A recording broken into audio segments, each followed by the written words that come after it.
Hello, gearheads, and welcome to the Blind Mike Project, your go-to for all things comedy. And for all things Blind Mike, go to blindmike.net. He's the co-host of Who Are These Socials and the host of Why Are You Laughing? He makes us laugh until we fart. Oh, is that just me? Is anybody listening? So let's tip our hats to a host like no other. Blind Mike Geary. How cute. I'd like to talk about that intro a little more, but we're running a tight ship today, gang. Craig says we got to be done in 9 minutes, so we're gonna hurry this thing up. We got a lot to talk about. Go to blindmike.net if you wouldn't mind, and let's get the hell out of here. The doctor's appointment. We gotta get to it. Craig tells me 9 minutes ago. By the way, we got to wrap up. We're starting at we're pre-recording this for those of you. We're not live. Don't super chat us. Super chat and find out if we read them. I go, hey Craig, instead of 1, could we start at 1:30 maybe? Give me a little breathing room here. And Craig goes, actually, it's funny you mention it. I have to be out at 1:05. I'm like, oh, okay. Well, then we'll speed this thing up, I guess. That's not what I said. More or less. So we'll make this, for Craig's convenience, we'll make this as quick as possible. Quick and painless, right? We have like 2.5 hours. We're good. That is true. We only used to do that's funny when we started this, because I didn't know what I was doing. We'd get to like 45 minutes, and I'm like, do I have another 15 in me? now we cruise. Now we have 2.5 hours. Like, dude, I don't know if we can fit all this. Yeah, so I guess it's a nice problem to have, I guess, Yeah. Can we start with just a quick? I mentioned this last week, and then I guess it existed. Silly me. We should have looked into it. I made a lot of jokes about our boy Boogie from Nickelodeon interviewing Dan Schneider, and I joked around about him being a member of 60 Minutes, and it turns out he is, in fact, actually. Someone found an old intro of 60 Minutes, and I found this shocking, quite frankly.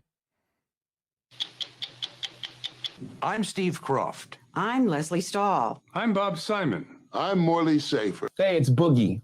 My name is Richie Cunningham. My name is Wile E. Coyote. I'm Scott Pelley.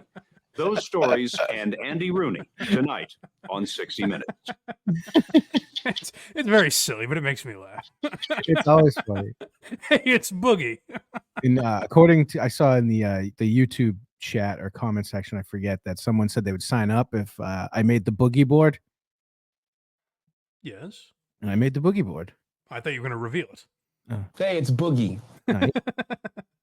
This is a good one. I'm going to push back a little bit. That is fun. Any more? What's that? No, any more? I'm sorry. I didn't mean to. Oh, yeah, I had 3 more. They came to you. I knew the dynamic was trust. I wonder where you could use that one. Let's talk about the massages. There we go. That's what I was waiting for. Yeah. Hey, it's Boogie. So shout out to, do we know who made that? Do we have his YouTube handle or anything? That was a random YouTube. Let me get it. It was random, Craig. it was posted like 10 days ago. Oh, really? It was posted before we said Yes. that? Really? Yes. I thought so. Someone sent it to me on Twitter. I assumed he made it. Oh, hold on. Let me check. Let me double check that I'm not. That would be insane. Let me make sure I'm not speaking out of turn here. But Boogie joined 60 minutes. Oh, I'm sorry. It was Okay. I thought it was 8. When I read it, I thought it was 8 days ago. I mean, that would be that would be before the interview with Dan Schneider. it was 1 day ago, but it had 8 views. I got confused. Yeah. Well, give the guy a shout out. What's his name? Brother Ted. Shout out, brother. Shout out to Brother Ted. Thank you, sir. Hey, it's We Boogie. appreciate your work.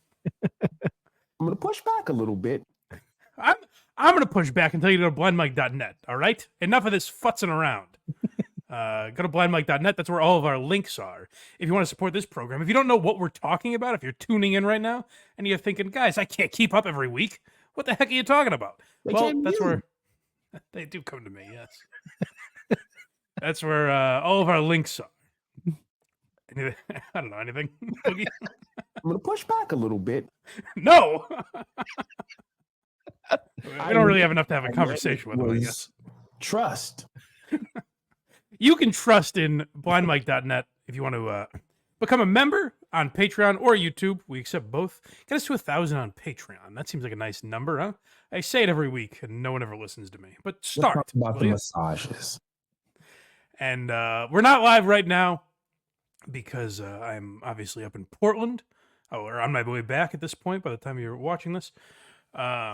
But usually we are live Sundays at 10 a.m. So if you want to watch that live, make sure you subscribe on YouTube, like, comment, share, tell a friend, spread the word about us. And, if people like comedy news and the silly shit that we do, let them know. All those links are at blindmike.net. I thought Boogie was going to have something. I knew the dynamic was trust. You're damn right. And that's what you get here. So we appreciate that. Also, go to hackridethedemon.com and verygoodshow.org. Support our boy. Support the people that support this program. You know the joke, like kids with cancer don't want to see John Cena because that means their time's up. Sure. Pedophiles don't want to hear this. Hey, it's Boogie. It means all hope is lost. It's just a last-ditch effort. I got to look more into Boogie. We should have done it for this week, but I got to look more into Boogie's history, see if he has any other interviews up. We might have to change everything about the show if that's true. The Boogie Report. Yeah, so we will look into that. Another thing before we really get started, another thing I wanted to point out was a movie trailer that I just saw. God, it's upsetting. It is. Talked about it. It was mentioned on KMS today when I was in there. I had not seen the trailer yet, though. And there's a lot of things about it. I will say the one saving grace, I suppose, that I've heard is it's supposed to be a parody of all the biopic, like the Steve Jobs biopics and all that kind of stuff. So it is, I guess, in its nature, a parody. I just don't know if that's the thing is Seinfeld pulled off one artistic project. Seinfeld is to me, the greatest sitcom of all time. And really the only thing that I think rivals it would be Curb Your Enthusiasm. Another generation would probably say All in the Family, obviously. But to me, it's Seinfeld. But then that's it. Then you have B-Movie. And I don't know what else he's even really tried other than stand-up, which you guys know my thoughts on that. Go check out Why You Laughing. But this is what Netflix has paid for. It's what Jerry has been talking about for years. How long have we heard about this fucking project, the Pop-Tart movie? I didn't know this was a thing. Oh, well, you're missing out, my friend. I've been hearing about it for a long time. Since before the pandemic, I think. I thought I heard Jerry talking about it, but yes. He is finally tackling the world of Pop-Tarts in Unfrosted. So let's get into the trailer. Ground control, we are go for launch. 3, 2, 1. Lift off. I feel like I'm gonna have to pause this because Netflix is gonna nuke this episode. We're playing a trailer. Probably. We're promoting you, dickheads. Yeah. All right, that might do it. Actually, that might have just switched everything. Hey, numbskulls, we're promoting you. Don't you get it? Lift off. I believe we have split the atom of breakfast. In the early 1960s, the American morning was defined by milk and cereal. And the two undisputed giants of the cereal world were Kellogg's and Post. So it's presented as like a documentary, kind of. Yeah. That's how he's presenting it. But I imagine hijinks ensue. There is a casting choice that prompted me to send this to you, and it really bugs me. Do you know what I'm talking about, or no? The female? No. We'll see. Okay. World, the Post Cereal Company has reportedly invented a shelf-stable fruit pastry breakfast product. No. Yeah. Boy. Is that the newscaster? Is that what's his face that does that the Instagram show with Metzger? Kyle Dunnigan? That's what it looks like. Oh, I don't know. I didn't recognize him by the voice, but I think that's him. I'll have to look that up. It's Post. They did it. I'm about to finally crush. Gaffigan, Schumer. K that never stops glaring at me. How do you think Post did it? There's always a surprise inside the box. I'm just use xanthan gum. Xanthan. Kellogg's is entering Okay. the race to reinvent breakfast. Now, did you catch that? no, what do you mean? He just did the Newman thing. No, he didn't. Yes, he did. Go back. He did it with the fist and everything. He didn't say Newman, right? No, he did a different word. But What did he say? I missed it. They use xanthan gum. Xanthan.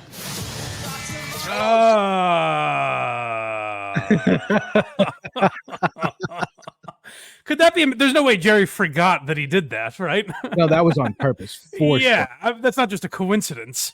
No. Oh, that is gross. Where's the Kellogg's guy gonna slide into the room? Jerry? Did you see what Post is doing? I'm gonna do a full roll-ups, Jerry. he's gonna roll fruit roll-ups too tight. Tony the Tiger's getting upset. Oh God, I hope that's not it. That was, I mean, people with sight, correct me if I'm wrong here. The Lucky Charms leprechaun pushes him. Get out!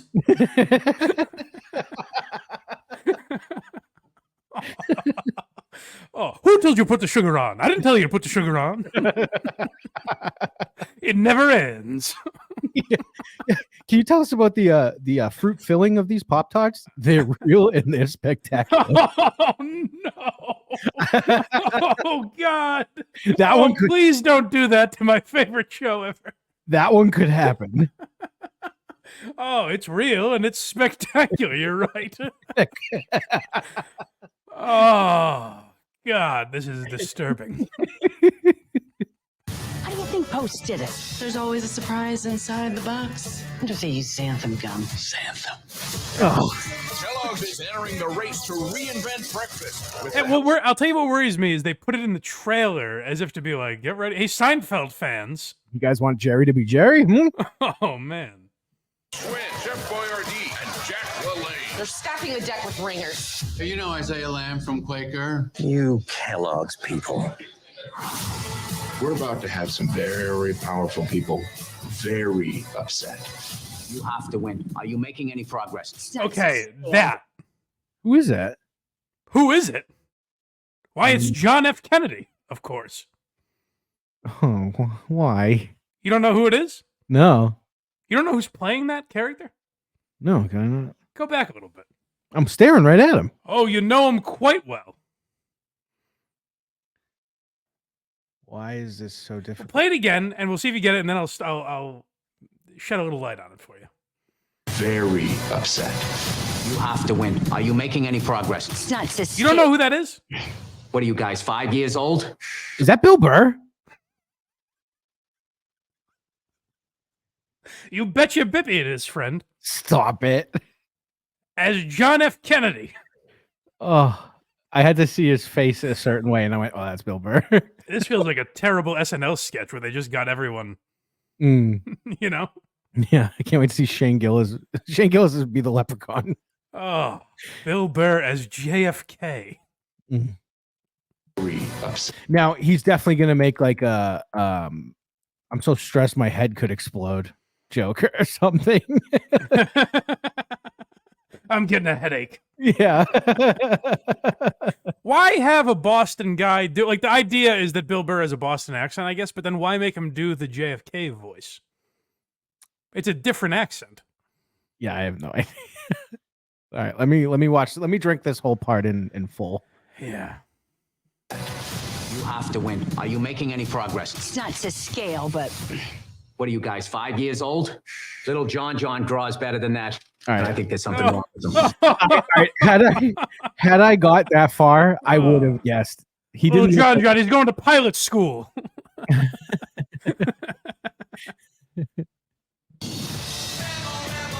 nobody said this was going to be easy. We're talking about happy childhoods for millions of American kids. The important thing. It's a Pop-Tart for the rest of us. Think they'll do an entire. It doesn't even fit the line. Do an entire episode from the lobby.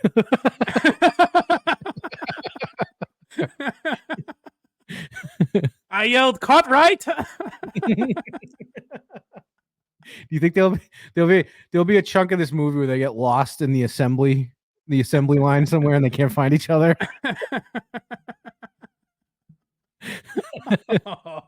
Oh God, this looks rough. Goose. What? No. Heat 'em up and eat 'em ups. No sale. Oblong nibblers. Is this a joke?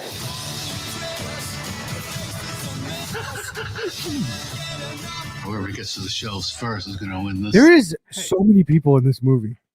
Someone goes into Jerry's office. As it's hey, with this new branding, you don't seem very stressed. Oh, I'm stressed. Oh, I'm stressed. Him and the guy from Kellogg's switch apartments, and it causes him to switch personalities. He's gonna catch Jim Gaffigan eating a rival company cereal. Vile cereal. Vile grain. Now, was that the end? No. Let's wrap it up here. All right. What were you gonna say? I think there is a shot I enjoy this. I agree. I think it's more likely we're doing an entire episode about it on Patreon. Yeah, yes. But yes, I think there's a chance if it's making fun of other biopics, there's a chance I enjoy it. I just don't know. It's Jerry and the other people who wrote B Movie, apparently. I was gonna say it's written and directed by Seinfeld, so I have my doubts. yeah. Is he gonna be like, I started this Pop-Tart thing just to get trim on instead of Facebook.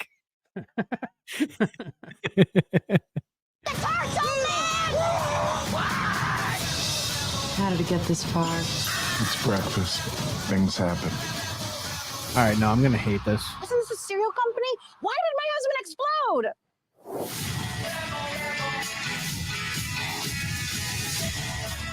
It's a Junior Mint. It's a Pop-Tart Mini. I'm Pop-Tarts, Jerry. They're delicious. Oh yeah, that's disappointing. So they're gonna do oh dude, I can see so many things that they legitimately could do. He already did the Newman thing. That's got to be the only one, which I don't know why they would do that. Come on, But is it Newman? Who's he saying? Newman, yeah. I thought it was someone else. Anyway, Well, it wasn't. Mickey. I thought there was someone else. I know he went like, oh no, you're right.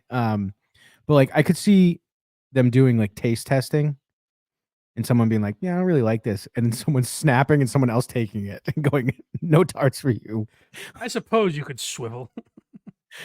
They're going to be now I'm just doing Tuesdays with Stories. Yeah, they're going to have the Pop-Tart Nazi and it's going to be sad. Oh yeah, no cereal for you. That's very possible.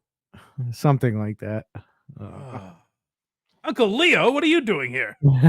He's gonna walk in. Just Jerry, hello. He's got to be dead, right, Uncle Leo? Yeah. Thank God. Thank God he didn't live to see this. Yeah. So keep an eye out for that May 3rd, apparently. We'll all be watching on Netflix. Very exciting. All right. Let's get into something that broke right after the show last week. And that would be a tweet that I saw from our buddy Louis J. Gomez. Actually, before we see that, could we hear Louis J. Gomez was talking about a podcast that he respects recently. He was on a live stream, and someone asked him about a guy. I think the question was like, who do you respect most in podcasting or something? And this was his answer. For Barstool's Blind Mike. Yeah, he does a Blind Mike project. I like Blind Mike. He's a good guy. He comes to Skankfest every year. I really like him. You're a pretty good guy too, Lou. I gotta tell you though, shout out to Louis J. Gomez. Just work for Barstool. Blind Mike. Right, enough. I watch Blind Mike Geary's. Stop it. Let me talk. Blind Mike. he does. Anytime I'm brought up, which is rare. It's not like it's a lot, but every once in a while when I get brought up, he remembers the name of the podcast and shouts it out, which is very nice of him. That is pretty cool. That's gonna have to go in the outro when I eventually get to it. Yeah, well, there's 90 things that have to go in there that never will be. I know the boogie board was important. Yeah. But yeah, shout out to Louis. Thank you for paying proper respect. So it'll be tough to decide whose side I'm on here. Because both guys have just done so much for my life, Yeah. and been so respectful towards me. So it'll be tough to take sides here, but he's in a bit of a rivalry with Stuttering John because Louis J. Gomez woke up on Sunday and tweeted this out after he got something in his inbox. Oh shit! I just took the picture. Hold on. Yeah. The tweet was, I don't know what you guys have trolled him into believing, but this is hilarious. And this is the Yeah, could you read that for us? Oh, the first message that's ever been exchanged between the two, right? Yep. It's Stuttering John and Louis J. Gomez's inbox, and it just says Venmo me. Can you imagine? Like, let's say Stuttering John is the big deal that he thinks he is. Mhm. Yeah. And we'll explain why that is in a second if you don't already know. But like, for me, let's say Howard Stern would be a cool guest to get on here for multiple reasons. Like if he would genuinely do the show, that would be pretty cool. And this is, again, me just placating John and saying that he's a big deal. Mm-hmm. Now, I've put that in the world and said, like, I'd like Howard Stern on this program. I'd like to interview him.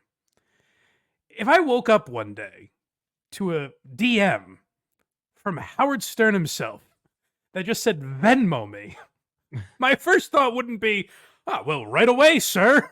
I'd be like, what the fuck is this? This guy must have fallen on hard times. So that's already, just from that standpoint, it's interesting that he's online begging for money. But we should find out why, right? Let's hear from John. So this is what was happening on John's show that prompted this message. When given a problem, I come up with a solution, like Einstein. There's no context there. I just wanted to leave that in for, so that you can have that quote and then drink in what's about to unfold.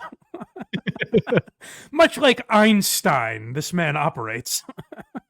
As soon as Stuttering John came on the screen, all I heard was, "Hey, it's Boogie." It's funny, we haven't spent as much time covering Stuttering John lately. Now, I know we said we never would check back in with him, and I lied. All right, I was gonna say, get over it. Just get over it. I was lying. I didn't know I was lying at the time, but it's like New Year's Eve when you're like, tonight is it. No drinking, no cigarettes, and I'm eating right.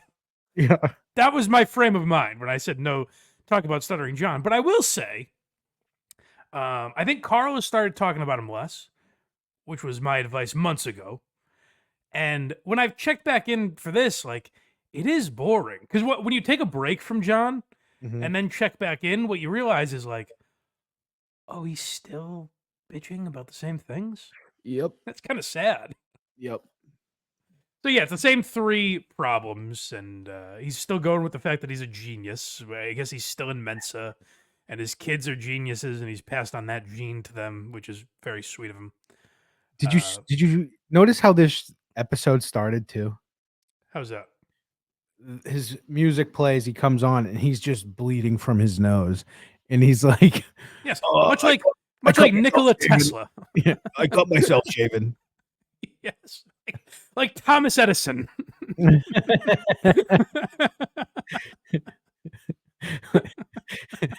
Just a regal genius. He's a modern Oppenheimer. Yeah. So I'm sorry, John. Continue. Official Louis J. Gomez. Thanks for the $5. Hold on. What? It doesn't question it at all. It's just this is it's official in his name, so you know it's him. Right. It's the real one. Last week you said if I super chatted you 20, you'd go on Legion of Skanks. You did. By the way, I want to point this out. It says LOS in the super chat.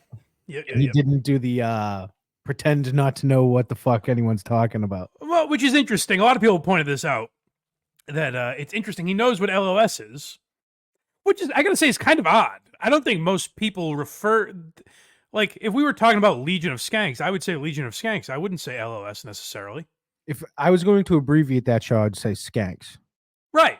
So I've heard people say LOS, but my point is, it's not so common. It's not in the vernacular that even people that have never heard of the show would be like, oh, you mean Legion of Skanks, of course. You said LOS. Right.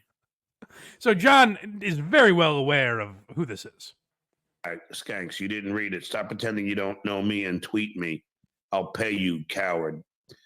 All right, send me 100. I'll do Legion of Skanks. Hundy, though. What time is it?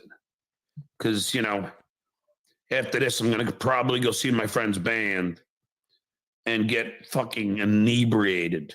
Whoa, cool, John. He's the coolest guy I've ever Are you going to make it in time for finals tomorrow, though?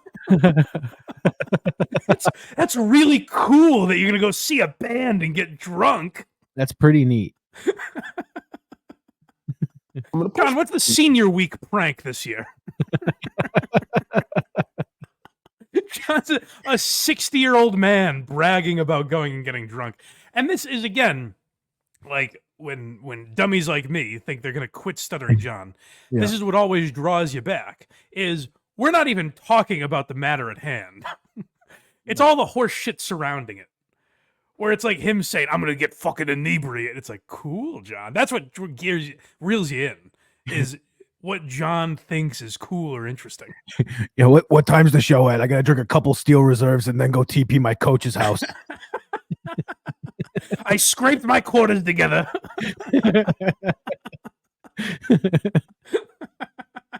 I got 4 locos on deck. The pre-band one, so it's gonna be lit. Yeah, so John is haggling with Louis J. Gomez over going on a Legion of Skanks. Now, why Legion of Skanks would want John on is beyond me. Why they would want him on to the tune of $100 is even more baffling. But what I'm really focused on is what would you get if you just had to guess? What's the cost of a flight from, I assume, LA? He lives in Canoga Park. So let's say LA to New York City. What's a flight cost? Round trip or one way? Let's even just do one way. Let's say he lives there for the rest of his life. $700? Maybe. I don't know. So on Spirit, it could probably be like $220. Okay, well let's go with that then. Let's go with the cheapest option, $220. Okay. Your demand to get on that show is less than half the plane ticket. One way. Is he in New York? What a shrewd negotiator. He's not in New York ever anymore, is he? He goes there to visit his mom on Christmas. I know that. Yeah. But yeah, no, not typically. Although I saw stuff on Dabblers Anonymous about him having to go to New York. I don't know what that's all about. I haven't dug into that topic yet. So maybe he's there more often than I'm realizing.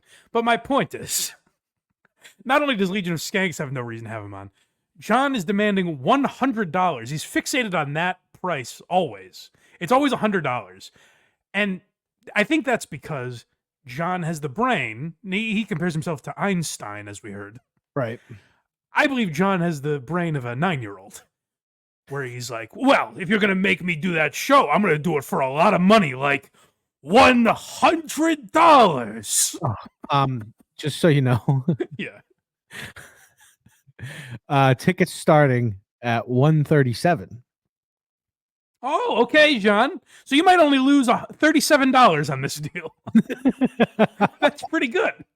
It doesn't involve food or any of it. But John is negotiating from a losing angle right out of the gate. he also, and in his mind, thinks he can probably do it from where he's sitting. That's 100% because he said, what time do you do it? Because he thinks he's going to do it tonight. Right. But I guess my point is he knows what Legion of Skanks is, even though he'll pretend he doesn't. So he knows it's a live podcast, I'm sure. You know? Or it would at least make sense to do it in person. But whatever. So John, he's in his Dr. Evil negotiating tactics is like $100. I'm gonna push back a little bit. And now you've got listen, you've got official Louis J. Gomez over a barrel here. He has no choice. Official Louis J. Gomez. Thanks for the $2. Come on, I'll give you 500. Tweet me now, you lush. All right, 500. Hold on. Why isn't he questioning? Why is Louis J. Gomez so aggressive with John? Can you imagine your life getting to that point? Like, let's use the same example. Let's say right now, Louis J. Gomez was in the chat. Mm-hmm. And he was like, listen, you blind fat fuck. I'd be like, Lou, why are you angry? But John's world, that's the world that John lives in, is it's not at all weird for like just a fellow stand-up comedian to be like, listen here, you drunk. Actually, I have audio of John's reaction to reading this. Oh, no. Shut up, you faggot. Hey, that's a show. He can at least say that. That's true. He can really give his unfiltered thoughts on that program. At least. True. But for those that can see better, just watch John's reaction after he just sees $500 in the scramble to find these DMs. Zoinks! It's like a cartoon. His eyes pop out of his head. He goes to run, but he's not moving. His legs just keep turning. There's a John-shaped hole in the wall behind him. He actually said "yabba dabba doo" as he started. I gotta get to New York. Official Louis J. Gomez. Thanks for the $2. Come on, I'll give you 500. Tweet me now, you lush. All right, 500. Okay. How do I follow you? That's money I could leave to my kids. It's so fucking weird how he made so much money and has nothing. I don't know. I mean, he'll claim he has a lot. He'll claim he has tons of money. But my thing is, again, there's a reason Howard Stern's not haggling with me over $500. You know, like I don't know. And Howard Stern's an extreme example. Sure, he was making $100 million a year, or whatever it is. But let's just take someone that makes, I don't know, $100,000 a year. Mm-hmm. Are they arguing with people over $100 bills on the internet? I don't think so. I'm not doing it. I don't make $100,000 a year. Right. And I'm not like, listen here, dang lizard. You want to be in my chat, you pussy? Pony up. Penis wrinkle, you better cough up the money right now. That's the thing is like, John, and hey, John, maybe you do have a lot of money saved up, and I know you have your pension and everything. Maybe you're a millionaire. Maybe it's true. Everything you say is true, and you have a ton of money. Act like it. Act like you've fucking been there, John. Act like you made a few dollars in your day. And when you hear $500, don't act like Yogi Bear smelling a pie in the windowsill.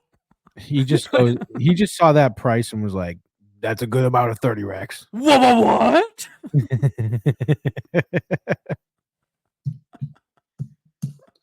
Louis J. Gomez. I really don't know who you are. I'm not being a fucking asshole. But you know, LOS Yeah. means How'd you know what podcast he does? And also, why would you do it? You know, like if someone just chats us right now and says, "Hey, do my podcast," I would say, "Well, let me check it out first. Would that be okay?" Instead of, yes, I'll do it.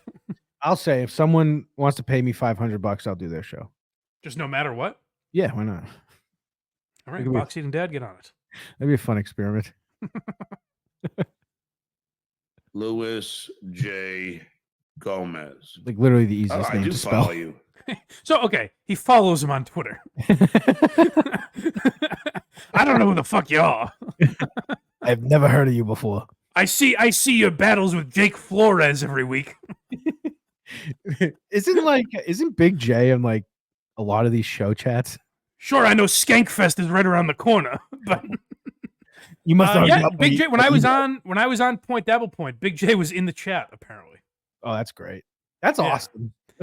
So he does pay attention to it. Now we'll get to their thoughts on entering the Dabbleverse in a minute, but let's hear from John first.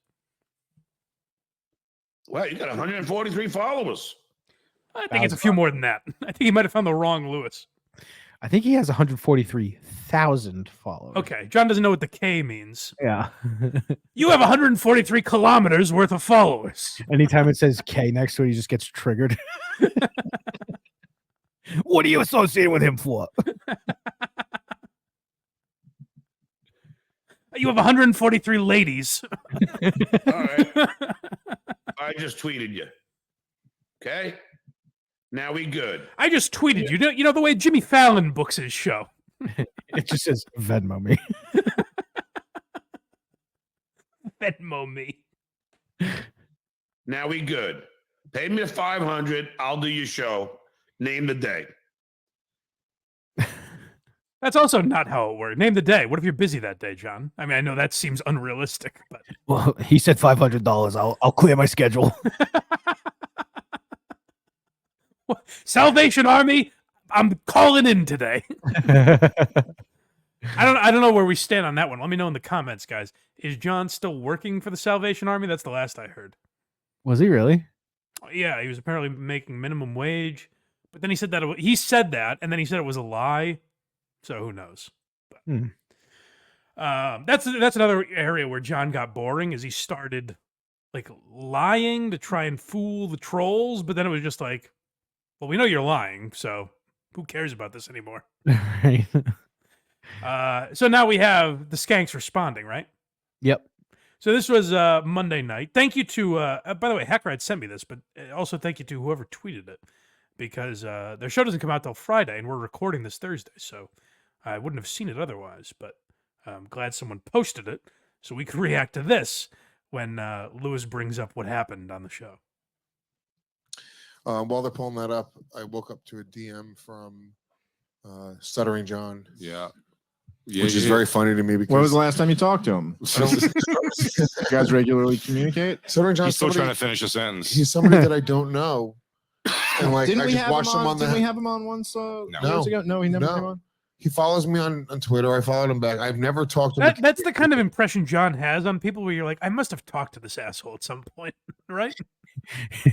Yeah, Dave Smith probably has an inbox from who's like, "Give me that money, you Jew bastard." I'll debate Biden with you. Trump's pretty good. Now Venmo me. I just woke up to a DM from him that said, "Venmo me," and I was like, "What?" I gotta say, first up, knowing nothing about this going in, not a bad strategy. Just hit everyone you know up. Well, it's just watching Howard Stern. So the fact That is what John should start doing, is just send messages willy-nilly.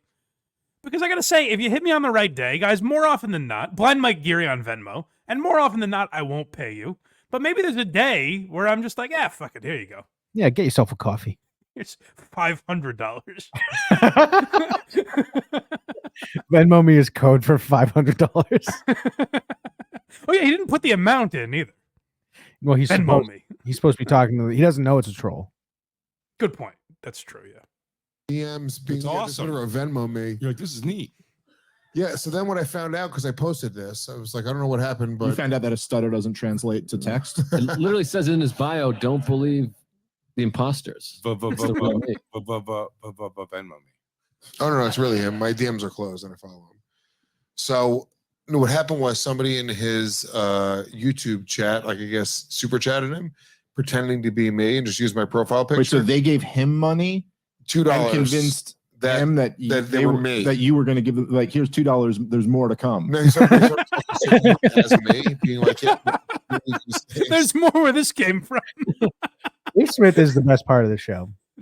I find Dave very funny, but yeah, that's true. I didn't even think of that. The idea that Lewis is they're at the dinner table, and Lewis is sliding him $2, and he's like, "You like the way that looks, kid?" He puts 8 quarters in an envelope and hands it to him. Plenty more where that came from. You play your cards right. I got 498 left. And then he was like, if you pay me $500, and they were like, yeah, of course we will. So then they left the super chat, and then I woke up to a DM of him asking for $500 via Venmo. Oh, wow. So should we pay Stuttering John $500 to come on Legion of Skanks? No. Go back. I want to hear that again. I can't wait to hear him react. I was never going to do it anyway. I want to hear the immediate no thanks. In unison. $100, and they were like, yeah, of course we will. So then they left the super chat, and then I woke up to a DM of him asking for $500 via Venmo. Oh, wow. So should we pay Stuttering John $500 to come on Legion of Skanks? No. You cocksucker, bone smoking faggot homo piece of shit. Wow. Well, John's very angry about that. He's really pissed off. Man, Did you pay me 500? No. Well, the Yeah, Joe List is there, just promoting. He's like, wait, can you guys ask about this? Venmo me. That would have been funny. Out in the world for now is just like all the Kevin Brennan, who are these podcasts like type shit. So it's Hey, shout out to Carl. subject to talk to him about. That's how you know John knows, though. I mean, I'm sorry, Jay knows, by the way. Who are these Shouting out, who are these podcasts? And Kevin Brennan. Like, why else would you talk about Kevin Brennan? Yeah, right. John, by the way, would have a blast at Skankfest. Oh, yeah. But hey, Jay has some, I think, very interesting insight here as to how people in the outside world see Stuttering John. Hey, John, you think you're a comedian? This is how your peers see you. And if you want to call Jay not a real comedian or whatever, Big Jay is, I mean, more successful than you in stand-up by, I don't know, 10,000-fold? Is that fair to say? Yes. Like, not even close as far as just stand-up goes. So this is what real stand-ups think of you, John. It's not like we wouldn't have a subject to talk to him about. It would be away from that, and that's not. He thinks that it would be part of that thing. Yeah. Stuttering Does that make sense at all? And like we'd have just Stuttering John on, just be like. No, I think he just thinks there's a way to make 500 bones. No, I think it's like, yeah, he thinks he'd be coming on here to kind of like, whether it's fighting with Bob Levy or Kevin Brennan or whatever. Yeah. Weird. Should we find it? Do we vamp off? Yeah. Okay, yeah. He knows, Mom. Hey. Wow. Sit down. Visconti.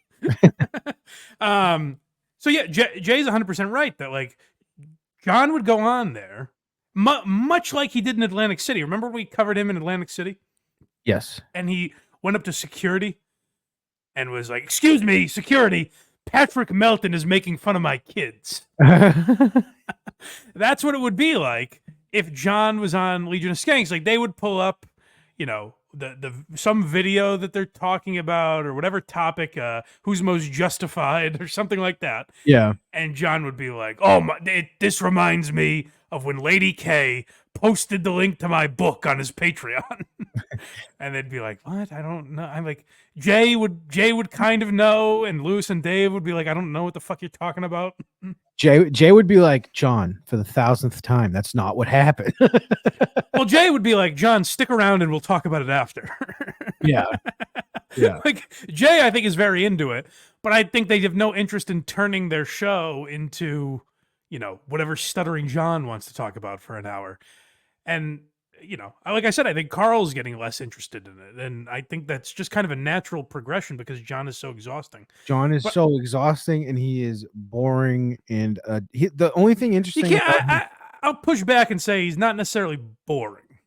He can be boring. You're going to what? I'm going to push back a little bit. That's right, Boogie. Thank you. That's really the only reason I said that sentence. But he can get boring, but like he is entertaining to watch, not through his own skill or effort. But he can be entertaining. But no, your larger point is right that I think the entertaining part of him is the people in the chat. that's a lot of it for sure. Yeah. Yeah, like we wouldn't be talking about him this week if it wasn't for official Louis J. Gomez, you know? He's still talking. He's like, and then my friend's band played Freebird, and I was on my 8th Coors Light, and I was like, this is sick. Well, his show was always better, and I put that in quotes. But like it was more interesting to watch John when Carl first started watching him, and John fancied himself a political expert. And he would do these shows talking like, and he would fuck things up, and he would have a beer on the balcony, and the interview would go horribly. Like that's when John was at his best. And now it's just every episode is like, Shuley lied about me. Carl lied about me. Bob Levy lied about me. Kevin Brennan lied about me. Okay, we got it. Blind Everyone's Mike's a lying dick. about me. Blind Mike would not match me in an IQ test, and I will not put any effort into proving that. Yeah, it shows his IQ's pretty high. He knew not to take the test. Yeah, maybe it's 165, like he claims. Could be. Like Einstein. It's like one of those the IQ tests you guys found for was it you and Mick or Coleman? I forget who. Coleman and Mick it was going to be, I think. Or Coleman and Mick. Yeah, the internet ones. I'm sure you'll get 165. It's like, can you answer these 8 questions? I think that's what he took. I think that's why he thinks. Oh God. It's like, hey, what year did Forrest Gump come out? And yeah, everyone knows it's 1994. I'm a genius. That's on an IQ test. Yeah, right. That's what he thinks. He's like, oh, Lady K, you think you have a higher IQ than me? Who wrote the book Moby Dick? And it's I don't think that's what an IQ question is. I thought it was awesome after the bridge in Baltimore collapsed. That little tugboat drove by with Stuttering John on and asking the pilots of the boat if they've seen swordfish. I know you guys are having a rough day, but I got to ask you a question. This will put everything into perspective. All right. So yeah, it seems like John will not be doing Legion of Skanks. The next day, someone asked him in the chat, "Hey John, when you going on Skanks?" And he goes, "That was a scam, just like I knew that it was." It's like, really? Because you Venmo'd the real guy. I knew the whole time. But yeah, it's funny to watch the Skanks respond because it's like, oh, John is just a joke to everybody. That's where John gets fucked up, is he thinks like in the outside world they all love and respect me, but those guys grew up listening to Howard Stern, and we're still like, I have no interest in having him on. Yeah, but you could also at the same time, I guess credit to John, you could hear Lewis being like, I can't believe Stuttering John's talking. It is, yes, that's a cool thing, and it's honestly it's something I thought when John was challenging me to an IQ test. I was like, that's kind of cool. You know, the guy from the Howard Stern show. And then you dealt with him. And then you dealt with him a little. Yeah, and then he gets exhausting. And you're like, hey, okay. Yeah. All right. What else did we want to get into before a special vacation treat I have for you guys? Oh, want to talk about Dat Phan? We haven't talked about him in a while. Of course I do. There's some big news happening with Dat Phan. There is a shift in this program afoot. Why? He's setting up what it looks like he's setting up. We're going to be quite busy often. What do you mean? Oh, I see what you're saying. Yeah, this might be all Dat Phan all the time. But could we play the first two I sent you first from that we didn't get to last week? Yes, we can. Hold on. I'm typing out the timestamps. Which one would you like? His joke or the other? Either one. We'll start with his. Okay. This I guess it says it on the screen. It just says interstellar joke bombing. Oh, well, you guys, I don't need to remind you. It's all anyone's talking about right now is the film Interstellar from, I believe, 2013, 2014. Is it that young? Yeah, it was, you know what? It might be 2015 because it was after True Detective. That's true. So, Interstellar 2014. Interstellar is hot in the news right now. So naturally, Dat Phan has to tackle that subject. Remember when Matthew McConaughey came back and then he was young, but his daughter was way older than him? She was on strike. That's what happened. She was on, I just made myself snort. What does that mean? That's some very relatable material, Craig. You know how we were all on strike when the writers... Is that what the fuck you meant? Yeah. Oh, God. I'm pretty sure. Yeah. I'm pretty sure he's referring to... That's... You know what? I didn't even point that out. Yes, Interstellar is an old reference, but you guys all remember the writer's strike from a year ago? I believe that's what he's talking about, yeah. Well, the writer's strike from a year ago is why Interstellar from 2014 is the way it is. And, listen, the writer's strike, that really crippled that fan's career. He went from writing nothing and not getting paid for it to writing nothing and not being able to get paid for it. It was devastating. Spat on Nicole some more. She has to go take a shower right now. She already did. Oh, I apologize. So what I'm saying is, you guys know that planet that they were on, the spaceship got stuck, and then each tick, tick, tick minute was like a year? No, we don't remember the movie that well. I've never seen it.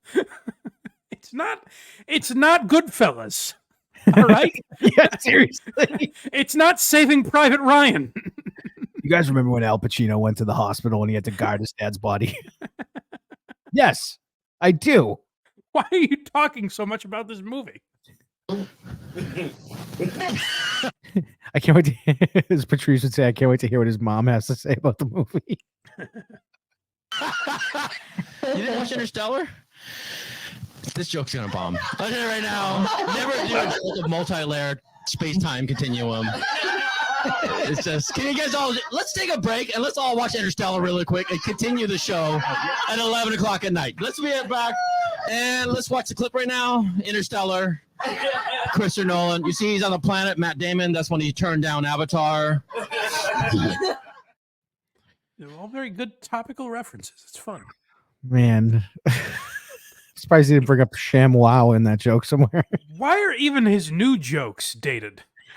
You know, like, it's fine to do the same Korean jokes from 20 years ago, but it's like, why are the new jokes that he's posting on TikTok old jokes? I have no idea. So this, if I remember correctly, this next one is a promotion of a show, right? Yep. I mean, this is very exciting. Guys, if you've ever seen like an advertisement to head down to a cancer ward, try not to get that excited. The energy's a little lower than that. Hey guys, this is Dad Phan here at Dad Phan and Friends Comedy Studio here in Los Angeles. As you can see, our friend Justin Rodemacher has made it here all the way from Minnesota. Wow. You came out here by what? By foot or by horse, Dad? How well are you doing as a comic? I drove from Minnesota to LA to do a Zoom show. He ventured here from Minnesota. My God. How many generations of you have we lost in your travels? And you came out here by ground, right? Yeah, I drove by out ground. Here 4 days. By ground. You came out here by ground. Like he's in the military. Yeah, he's like, let me relate to you about this tour I just did in Havre de Grace. You travel by ground, private? To get out here, but I'm here now and excited to do some comedy. Yeah, so we have a show tonight at 6:20 p.m.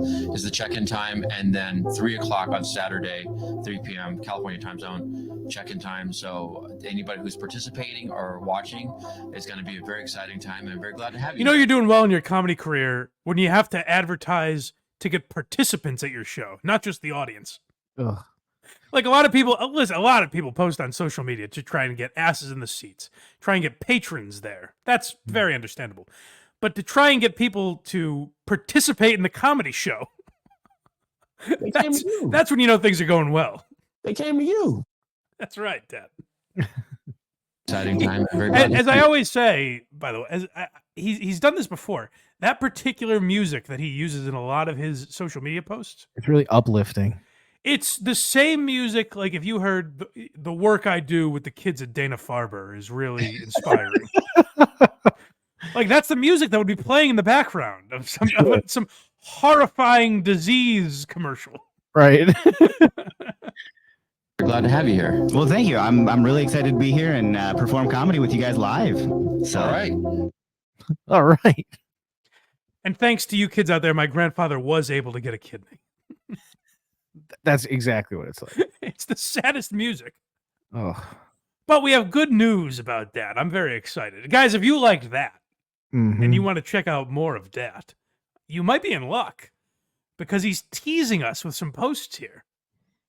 Here's the first one. The first one you're going to have to read because there's no audio to it, right? No, the first one's the other one. Gotcha. This is him and his wife. I look like a weird monkey.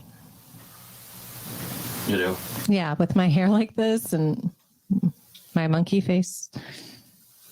I told you eventually I'll be doing a test. Yeah, but you didn't say right when I got back from exercising. Wow, the chemistry between those two. I hope they're getting ready to do a show together. I know I don't know if he does or doesn't, but he sounds like he may have. No, I'm not even gonna go there. I told you I was gearing up to do a test. He's like taking. Didn't I tell you? He's like taking his belt off while he tells it. Sounds like a real pleasant guy to live with. Yeah. Okay, that was the easier way to say what I was about to. Didn't I tell you I was doing a test? What did I say? Bill made What did fun I of Carl say? for that video where it's like, "Hey, did you take a nap yet?" This is more incriminating, if nothing else. This is horrifying. Ugh, horrible person. But here's the other one.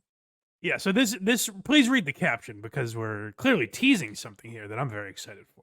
That's right. Captions don't download. No, Craig. What did you think I wanted this for? No, I know. I thought we were gonna watch it and then talk about it.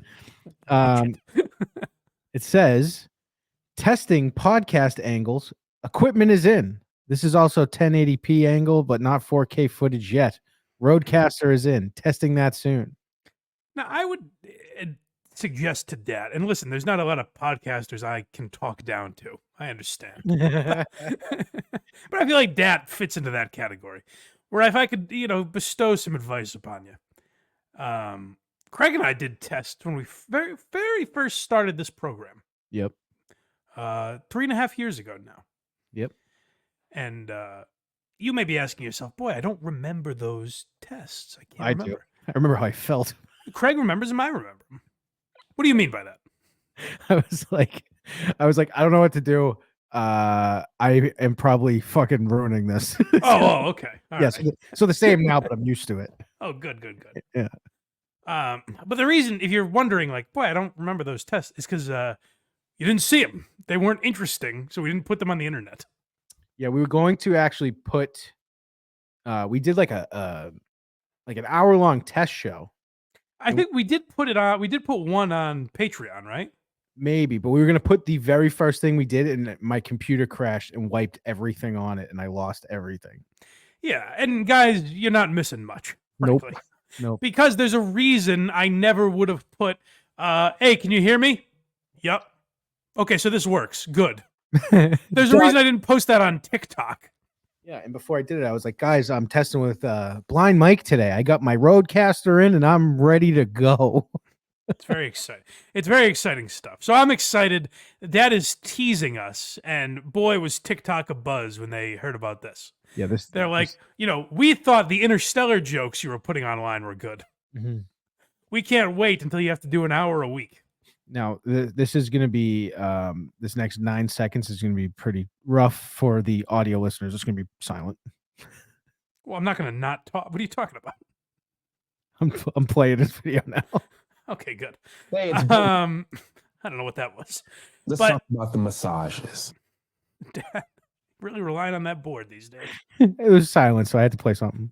Dad was Dad has the idea, as so many failed podcasters do, of what would be really interesting?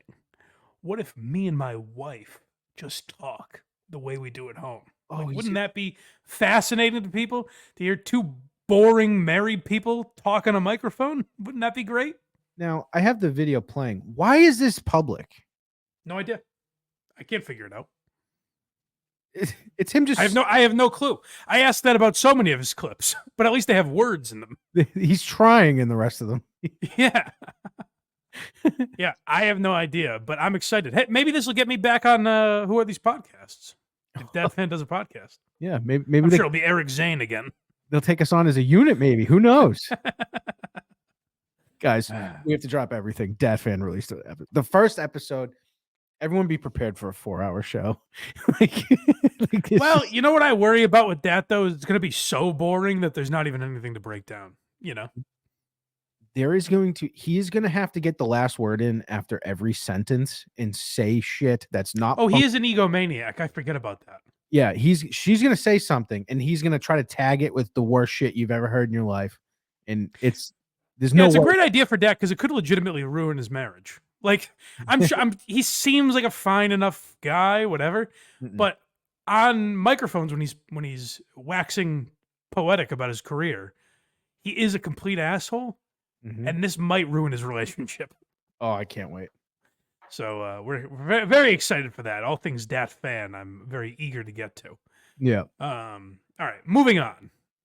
Should we? Because we got to be out of here. Craig's got he's got to wash his feet. About an hour and 15 minutes to go. Should we talk about our friend from last week, Ty Rivera? Sure.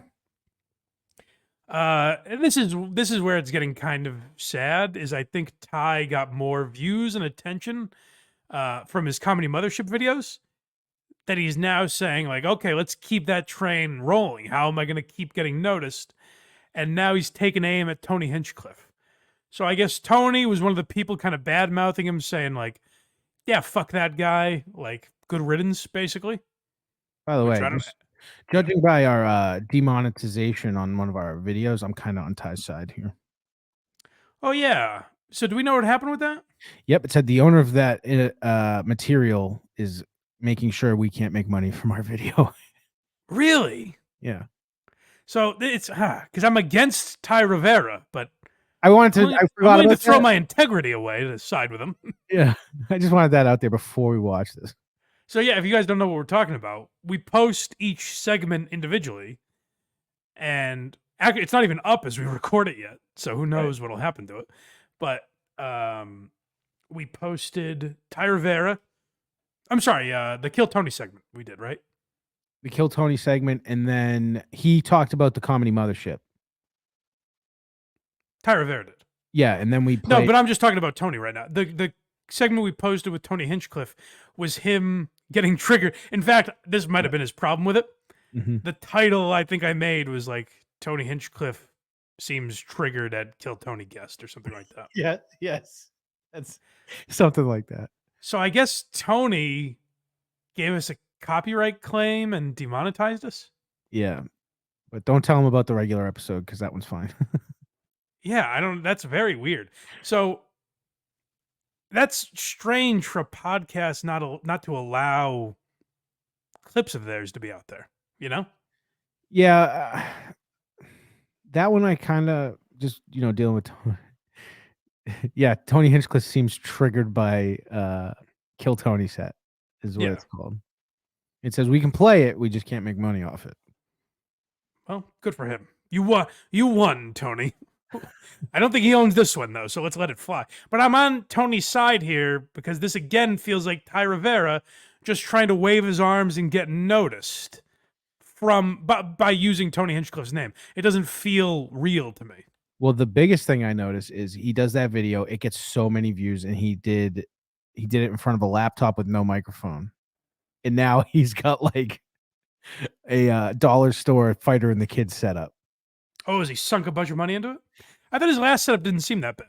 Oh no, it was like right in front of a laptop computer with that camera, no microphone. And now he's sitting in an armchair with a SM7B mic and like all this shit. Okay, so yeah, Ty Rivera takes aim at Tony Hinchcliffe here, apparently. And he trashes everything about Tony. He says he's not that good at comic and starts going at his special. Now, I will say, I've never seen, I think it's called One Shot, Tony Hinchcliffe's Netflix special. I've heard it get made fun of before. I mean, to be fair, it came out like, I don't know, 7-8 years ago. Like, Tony was pretty young in comedy. He probably shouldn't have been doing a special yet. Right. So I've seen him I've seen a little bit of his stand-up. I've seen him at like roast and stuff. He's definitely funny, and he's obviously good on Kill Tony. But this is Ty Rivera shitting on his stand-up. I just don't want to be a part of a world where I'm expected to pretend that Tony's one of the best comics in the world because I saw Tony's. Whoa! No one's asking you to do that. I mean, like I think he's a good stand-up. No one's saying he's the best in the world or the best of all time or anything. Like this is where it's just fake. Where he's like, so you want me to say he's as good as Shane Gillis? It's like, nope. Who asked you to do that? This guy's got the same posture as Cullinane. Is that right? Yes. Best comics in the world because I saw Tony's Netflix special, which if anybody's ever seen Tony's Netflix special, it was called One Shot and he missed. It was he missed. Patty. Meow. If you put these two voices together, whose sounds gayer? I think Tony by a mile. Ooh. Tony's just voice. So if you took last week's Ty Rivera video, I would say Tony in a landslide. He sounds pretty gay in these videos. Yeah, well, Ty Rivera is openly gay, but Yeah. that's what prompted the question. Someone said, or he said in the videos last week that he's like the #1 like LGBT comic. And someone in the chat was like, "Isn't Jim Norton probably?" Tim Dillon. Yeah. Yeah, Mateo Lane. A few people would probably have this. Yeah, anyone who's known. Yeah. Terrible. Ellen DeGeneres. Yeah. I mean, Jesus. That special was so bad. I think that was part of an Illuminati humiliation ritual is how bad that special was. Now, I was going to say, hilarious, right, guys? Yeah. Remember John Cena? We know. That special was so bad. If I was Tony, I would have given Netflix their money back and thrown in an extra 20 and been like, hey, can we just keep this between us? Let's just admit this one didn't work out. And let's not let this see the light of day. And I was so down for Tony that at that time, because, it was great. Like we were friends. Like I really did think me and Tony were friends until just recently. And I wouldn't be talking all this or telling you guys all this. Some of these thoughts would have just been in my head because it's just what it is, and sometimes people get like, I think the only thing that used to be in his head was Tony's penis. Well, this is what bothers me is that he's a phony. He did the same thing to Kim Congdon and Sarah Weinshank when he shit on them. Mm-hmm. He's like, oh, well, now that we're not friends, I can say how I really feel about you. And it's like, oh, so you were just a phony. Right. You're a liar. well, you're being fake if you act like people are better. I never lied to anybody about Tony's stand-up. I never told anybody. What I will do if we're actual friends, though, is I will keep certain things to myself and be like, that's a thought that can stay inside my head. Because the truth is, if I didn't talk to people just based off of their stand-up, there would be a lot fewer people that I would talk to. Oh, that's too bad. I'd so much rather have friends that don't respect me silently. Wouldn't that be nice to just have friends that quietly resent you and hate you and think everything you do stinks? What a sweet thought that is. But then Ty and our boy Jeremy, I believe, originally sent the Ty Rivera stuff to me. And he pointed out this specific moment, and I think he's right, that this is where it takes a weird, very petty turn, and it's Ty just trying to get noticed by people. I mean, we're playing it on this show. I don't think that was his ultimate goal, probably. I don't know if anyone else is noticing you, Ty, unfortunately. I don't think this is having the effect that you wanted. But this is where it just gets, like, weird, and it's him trying too hard to shit on Tony. But imagine if I were a more sensitive personality. You don't seem sensitive. And imagine if Tony were effective in making it so nobody would want to talk to me and I was completely ostracized. Now imagine. See how gay he sounds? Do you know the story he's about to mention? No. Well, let him explain and then I'll do the background. That I'm the kind of weak personality that would actually unalive myself because of being ostracized and feeling isolated this way. Stephen Brody Stevens. Now imagine Tony doing that to a person like this. that would be a different situation, right? Sort of like when he bullied Nick Roche right before Nick Roche unalived himself, which is something that nobody talks about, but other people were there. I know I was there. And I've talked about the fact that I didn't realize Nick Roche was going through anything. But Nick Roche was a very loved, newer comic on the scene. And he had been in a couple years and he was starting to feature for... Pause real quick. And just go back a little bit because there's another thing I want to address in there. But so Nick Roche is a guy that I guess Tony made fun of in the green room of the Comedy Store or somewhere. And then later killed himself. Or shortly after that, evidently killed himself. So Ty Rivera is equating the two and saying that because Tony made fun of this man, he took his own life. Now, I would ask Ty, and you're saying you're not the kind of guy that would do this. What if Tony Hinchcliffe kills himself tomorrow because he said all this mean shit about him? Is that your fault? Yeah. You know? Like, this is what annoys me, is he's just he's trying to be a shock jock here, basically. Oh, yeah. And trying to say outrageous things like, oh, I guess Nick Roche killed himself because of you, Tony. Which even Ty doesn't believe that. It's just horseshit.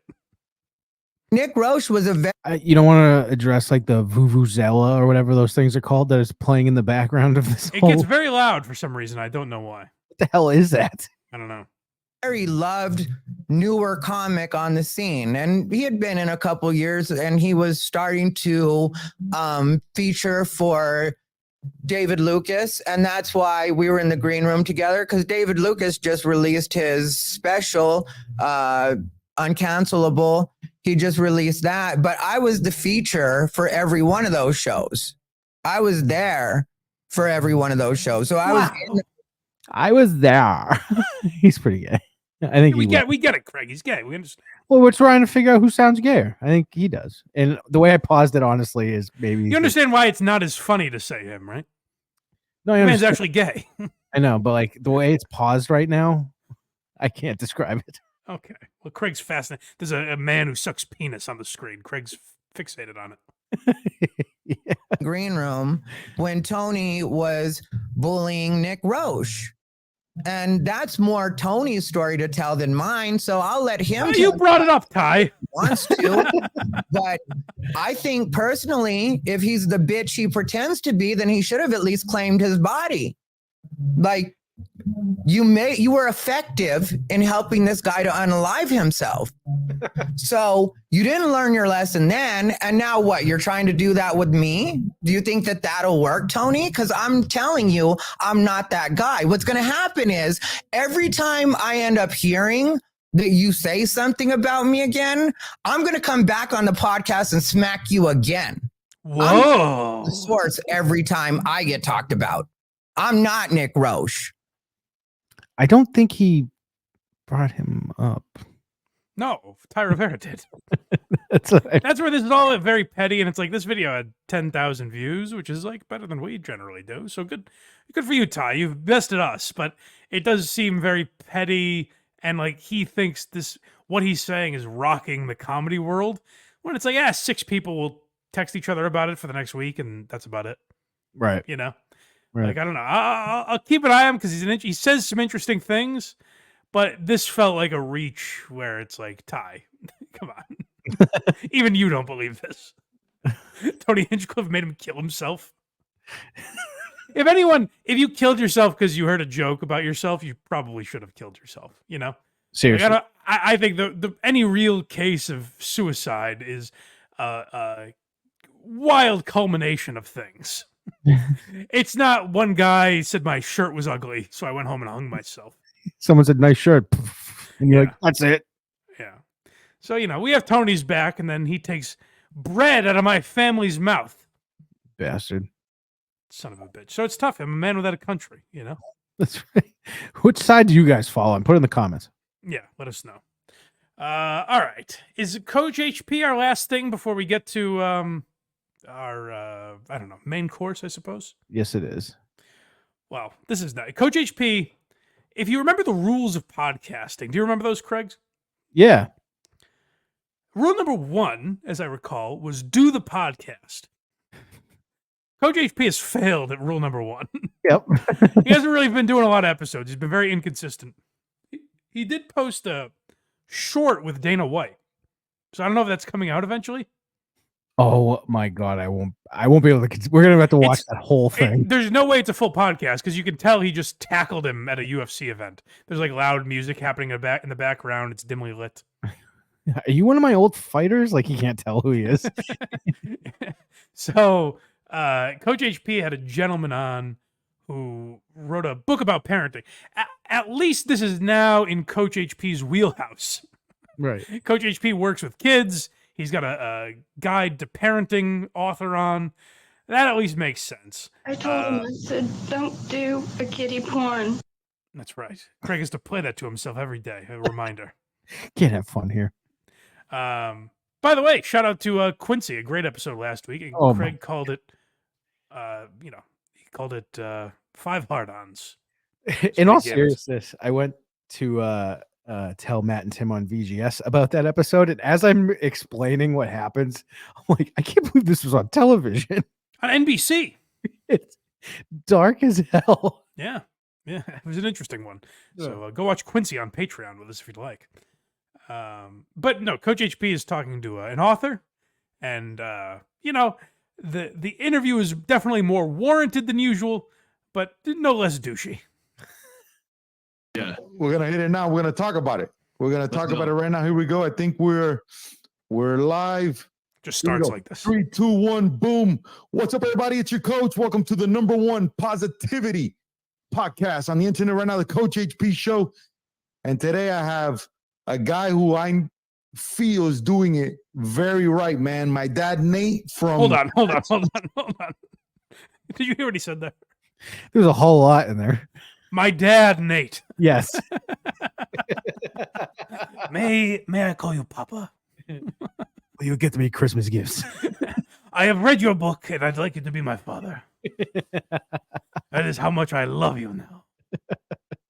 Go back. A guy who I feel is doing it very right, man. My dad, Nate, from Dads Who Try. Nate, first of all, bro, how did you come up with a cool name like that, like Dads Who Try? Actually, we came up with about 500 really bad names, and we sent them to a friend, and she's like, have you just tried something like Dads Who Try? Wow. Oh, my God. That is mystifying. Can I sign up? How did you come up with a name like that? It's a book about dads who try. How did you come up with that? That would be like asking me how I came up with the name of this show. Well, it's my project. So I figured I would put my name in front of it. Just named it Project. You are writing a book about dads who try. There are many options. That'd been great if you just called him Dad the rest of this episode. Now, Daddy. Will you have a catch with me? This next clip is. Can I ask, by the way, that clip starts with him, like, he just starts, he goes live right out of the gate before the guy even knows he's on the air. Why the countdown after you're already live? He goes, 3, 2, 1, we're live. I think he was panicking because it went live before he thought. Yeah. That's my guess. All right, we're Coach HP and his dad. What's next? Is this a census? Yeah, listen, these are podcast questions. This is not... Coach HP didn't walk up to this man's door with government papers. This is a podcast, apparently. Let me get a little bit of your background. Were you born in Los Angeles? Seattle area. And then... Seattle. 9 Registered years ago, Republican. my wife and I moved down here to Los Angeles to plant a church. A church. A church. All right. And what's your ethnicity? Hold on. Filipino. Go back. Because Coach HP has not... We decided to plant a church. Is that what he says? That's what it sounded like.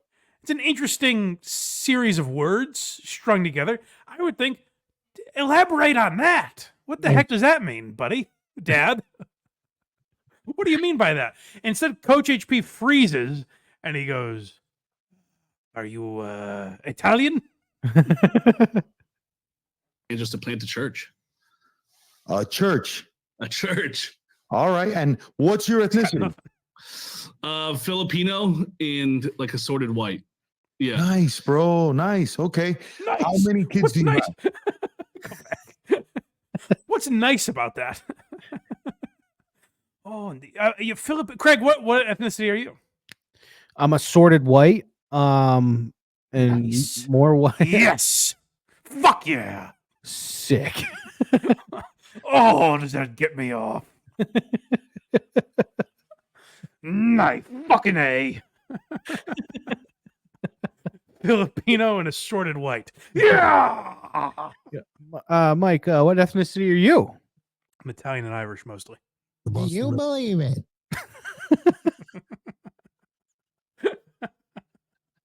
Oh, I am hard as a rock. Please keep telling me where your ancestors hail from.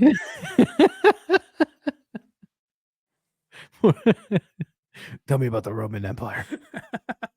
And your great-great-grandmother. What country did she live in? Your ethnicity? Filipino and like assorted white. Yeah. Nice, bro. Nice. Okay. How many kids do you have? It's fucking business.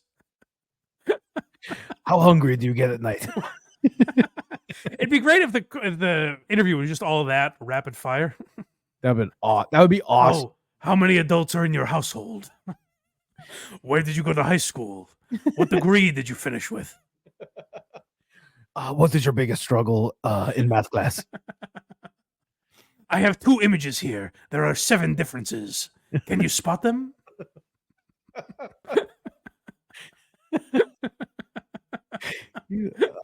Coach HP's terrible question. How many kids do you have? They're so bad. What ethnicity are you? What good does that do? None of the questions. Coach HP has never asked a follow up. And case in point, whatever. Is when he says, "Me and my wife planted a church," and Coach HP goes, "A church." Moving on. I'm trying to think, is that like a thing I'm not aware of? Or I'm assuming he meant like another way of saying built a church. Is he just being cute? We planted a church. I don't know. He might just be being cute. He could be being cute, but yeah, evidently they have a church, and Coach HP is like, I would much prefer to know what race your grandfather was. You strike as me if that's going to give me anything. You strike me as someone who comes from a family who had difficulties in the 40s. Well, half of him is apparently. Yeah, that's right. Assorted white and Filipino. Nice. Just the way I like it. Nice. This next one's called "Is This a Question?" Well, let's hear it. Coach HP has a certain way with words, so let's hear whether or not this is a question. See, the universe never lies. So I do what you do for dads who try is what I do for baseball and sports with parents. We need more of that. Right. Everyone know, of course. I get that all the time. And one of the reasons why I wanted to have you on is the weird thing about this, Nate, is you don't know about this world till you're in this world. True. And then you're like, oh my God, what is this craziness? So the number one thing that attracted me to your content was I didn't know about the cocoa melon, the all these things till we had our daughter first, right? So my daughter's 5, my son is 3. Ooh. So I'm on all these things. This guy is trying so hard not to. Ooh. Ooh, wow. Do you think he picked up on him not asking a follow-up about the church? Yeah, this leads nowhere. My daughter did not know about the cocoa melons. I haven't read the book, so I don't know what that means. But... I know way too much about the cocoa melons, dude. Oh, is that right? Yeah. Is that a kid's thing? Yeah, and it's so annoying. Oh, you should write a book about it and get on Coach HP's show. Yeah, I'll be like, hey, Coach HP, if you want to be sane, don't let your kids watch this because it's 7 different versions of the wheels on the bus. Like that kind of stuff. Craig, I understand you are very prideful. It says here you are one of the proud boys. That's exactly. If I said I was a proud boy, he would legitimately say that. Oh, that is very good. You should be proud. But I lived in the kid world almost forever because I've worked with kids, with coaching, with kids, celebrity kids, famous athletes. He just has to throw that in. Superstars, models. Nate, I need you to tell me, how do I teach these kids? Oh, billionaires, actors, athletes, rich kids. So we had our daughter first, right? So my daughter's 5, my son is 3. Ooh. So I'm on all these things, but I lived in the kid world almost forever. Just like I've worked with kids, with coaching, with kids, celebrity kids, famous athletes, the whole thing. And all I'm obsessed with is my favorite part is he's talking about kids. He's like, I worked with like less fortunate kids, celebrity kids, famous athletes. Okay, what's that to do with me? I have worked with really the cream of the crop of this nation. Nate, let me ask you a question. Have you heard of Joe Rogan? Keep in mind here, Nate is the interview subject here. Yeah. Keep that in mind as you listen to this question, quote unquote. You ever wondered where he got those tables? Oh, he drops Rogan in this interview. Oh, shut up. I swear to God. The clip didn't warrant it. I should have just grabbed it just because he said, but he says, I was listening to an episode with my man Rogan. see, Coach HP is like what we do with Why Are You Laughing with getting Norman at some point. Yes. Yeah, it's Coach HP with him. I'm sorry, it's Rogan with him. Yeah. Trying to show parents, look, an example, if Nate did it this way and he still gets along with his kids, why not we repeat the best thing we can do than what Nate's doing? That's it. That's the question. And that's where and Nate has to go, yes,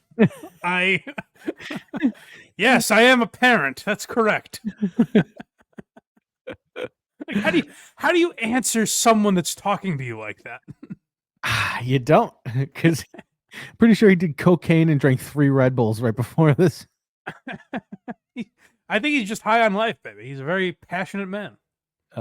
This next one's called Strange Alternative. Oh, the options that he gives here. I don't know what it's like to be, a youth in this current climate. I imagine they have other options than the 2 that are laid out here. What position is he playing? We don't know yet. Yeah. So every position. Okay. How's his catching? It's his biggest struggle area. Okay. So this is what I want you to do. Yep. You're gonna go with him in your backyard. Biggest mistake parents make, dads make with their kids is they throw to them literally like if they're throwing with a regular person. What happens is you want to avoid getting hit by a ball at all costs. Instant trauma. Instant trauma. It's like, oh, this is bullshit. I'd rather go fight somebody. I'm not dealing with this shit, right? That's pretty much it. This you play baseball or you get into street fights. I also want to point out, dude, like, I've never been playing catch with my son and thrown the ball to him like he's my equal. Not once. You're not slinging them in there? I'm throwing them underhand so they come in super soft and he can catch it. You're doing a fucking Louis Tiant wind up. Dude, I'm doing the Byung Kim so he has no idea what's coming. Stay right there. Hey, put on your mitt. It is either this or a brawl. Bare knuckles. Coach HP works in a world of extremes where either your son is playing catch or he's fighting thugs in the streets. If you don't catch this ball, I'm going to glue my knuckles and stick it in these broken glass and go see what I can find. Well, I went 0 for 3 today. I suppose I will bare knuckle box.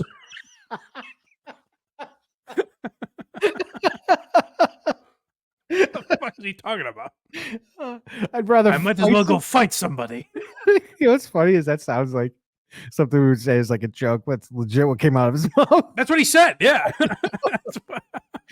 I don't want to play catch. I'm going to go fight somebody. I'm going to You go picked the wrong day to throw the ball over my head, Dad. If you don't catch this ball, I'm going to go do it with my brother. Joe Rogan showed me how. He's going to go kick somebody on the sidewalk.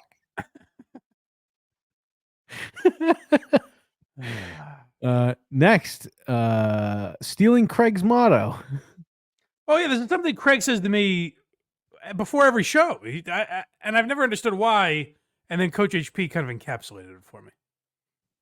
When you guys park, okay, talk to me the dynamics. You get to the parking lot, who carries what, who picks up what, who's with you. Talk to me about that. Wait, that's not what it was. That's not what it was supposed to be. Wasn't? No. Oh.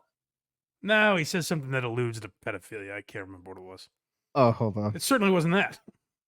I told him, I said, don't do a kiddie porn. That's what it was. Yep. That's so funny. I was like, I can't wait for you to explain this. No, that's not what it was. I must have fucked up. That's disappointing. What did he say? Do you remember exactly? I don't remember. Craig's a rapist, something like that. That's not true. Yeah, it was something like that. Actually, I had a line the other day that I think went unnoticed, unfortunately, but Mick referred to his cousin, I think.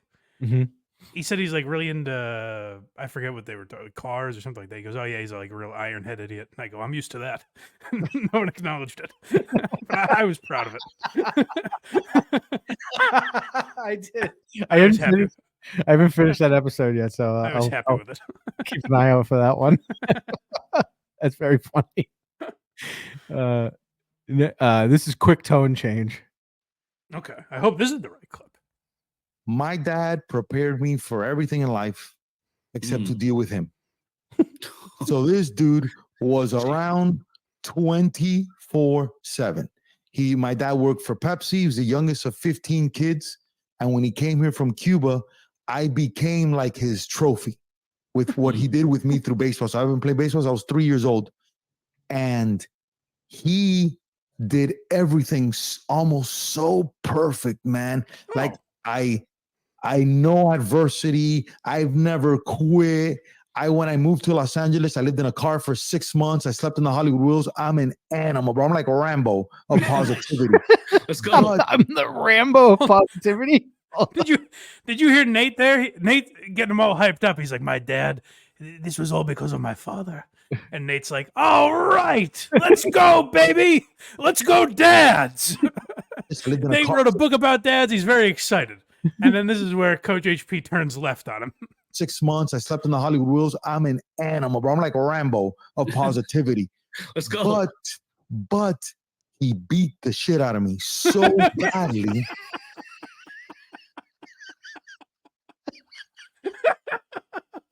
Nate's like, oh, well, I guess I'm sorry for cheering. Let's go. This guy rules. Oh, but he beat me something fierce. Let's go. But he beat the shit out of me so badly. Look at Nate's face. Oh, Nate's like, oh, okay. I'm sorry. Everyone watching along is getting a treat right now looking at Nate's face. Poor Nate. You're right, though. I didn't pay enough attention to the fact that Coach HP said that if you've ever seen the film Rambo about John Rambo, that is exactly like my life. Yeah.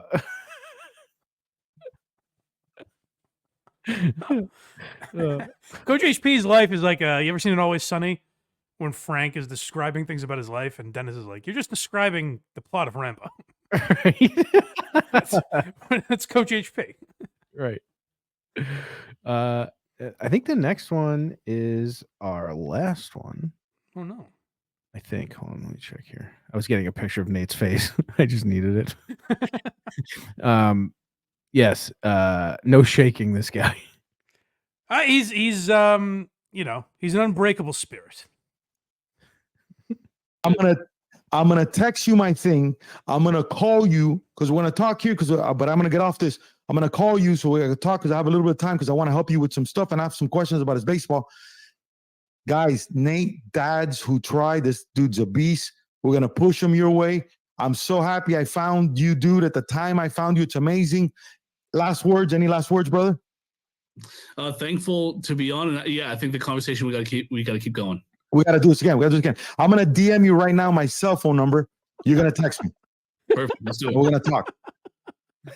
You can't get rid of this motherfucker. Now, do you see how badly Coach HP wants to get off the stream? Coach HP wants to get off, you think? Yeah. Did you finish this video by any chance? No. Oh, well, I mean, I did, but there is after this. He's like, oh yeah, we gotta go. And there's like 7 minutes of dead air, right? Nate's still on the screen, and you see Coach HP just shut his laptop. He doesn't like end of the stream. Yeah, it just sits there for a while. Yeah, it's like 10 minutes. But what I find fascinating is like you can't get. He's like, I'm going to DM you my number. We're going to be best buddies. I'm going to call you to have a sleepover. I just talk. They talked for 47 minutes. By the way, yes, that's right. He warranted 2.5 times what Wallow from $1 Million Worth of Game warranted. Yeah, and 10 times he had Andrew Schultz on for 5 minutes. Yeah, I found that interview finally. I didn't know he did that. Yeah. But yeah, he has Nate on for 47 minutes, and then he's like, I'm going to text you. You are going to call me. We are going to be best buddies, and we are going to chat. You understand me? You And understand? it's like we just talked for an hour, you motherfucker. Don't make me show you what my dad taught me. Don't make me fly out to your house and sleep there for the weekend. Are you in Austin? I'll be there tomorrow. But I did it to Brendan Schaub. I will not hesitate to do it to you. You don't want to know what I think of David Lucas. So it's a shame. I mean, like, we have that Phan hopefully making more podcasts, but I wish Coach HP would do more too, because he's got to post more regularly. I know. Yeah. I know. Unfortunately, that video has like, I think 13 views. Well, we're the only ones that watch it. But, Yeah. but he's doing it for us. All right, Craig, do we have time to talk about Opie and Rogan? Sure do. Will you allow it? We'll allow I'll it. try and make it snappy. This was a tough watch. Yeah, so this was we had a comment a couple weeks ago when we talked about I said, and I've said this a few times, I've said that Opie was on the Joe Rogan Experience, and people say, no, you're lying. Right. Which is an interesting response to get over and over again. Mhm. Like, people say I'm wrong or I'm lying. And I'm like, no, I swear it happened. So I'm the only one that saw it, apparently. You turn into Bobo. You're lying. I'm not lying. But someone left a comment and said, hey, Mike, since no one seems to believe this exists, why don't you do a quick review of it? And I said, you know what? On a vacation week like this, that's the perfect idea. And then Craig said, yeah, we don't have time for it. So I'll try and make it quick. But Opie was, in fact, on the Joe Rogan Experience. It's episode 313. It's from January of 2013. So, we've passed 11 years ago now. Mm-hmm. And that's like right as, like, the Joe Rogan Experience at that time was a popular podcast. Yep. But that didn't mean anything, Right. Like, this is at a time when, like, him and Marin and Corolla, like, they were the biggest, and Bill Burr, they were the biggest in podcasting, but, like, a few, like, maybe 20,000 people were listening to them at the time. 50 maybe at most. It wasn't a ton of people. No one really knew what it was. Would you say that's fair? Now that I throw the numbers out, it feels low. But At the time of Opie, maybe there was more. 100,000? Yeah, it's probably. Yeah, because they're still in that first studio where, like, he was saying he would just kind of do it for fun. Yeah, they're live on Ustream at this time. Right. And Brian Redband is still there. And by the way, them being live is important. Oh, yeah. Yes. Yes, it is. By the way, Ty Rivera said this in his video about Kill Tony, and this was actually a good point. Brian Redband started these shows. Mhm. Ari Shaffir Skeptic Tank, Your Mom's House, Kill Tony, and the Joe Rogan Experience. Pretty good roster. That's a wild resume. And he's just made a fool of, like, he's laughed at in the industry for some reason. Does he have the money? Redband? Yeah. What do you mean?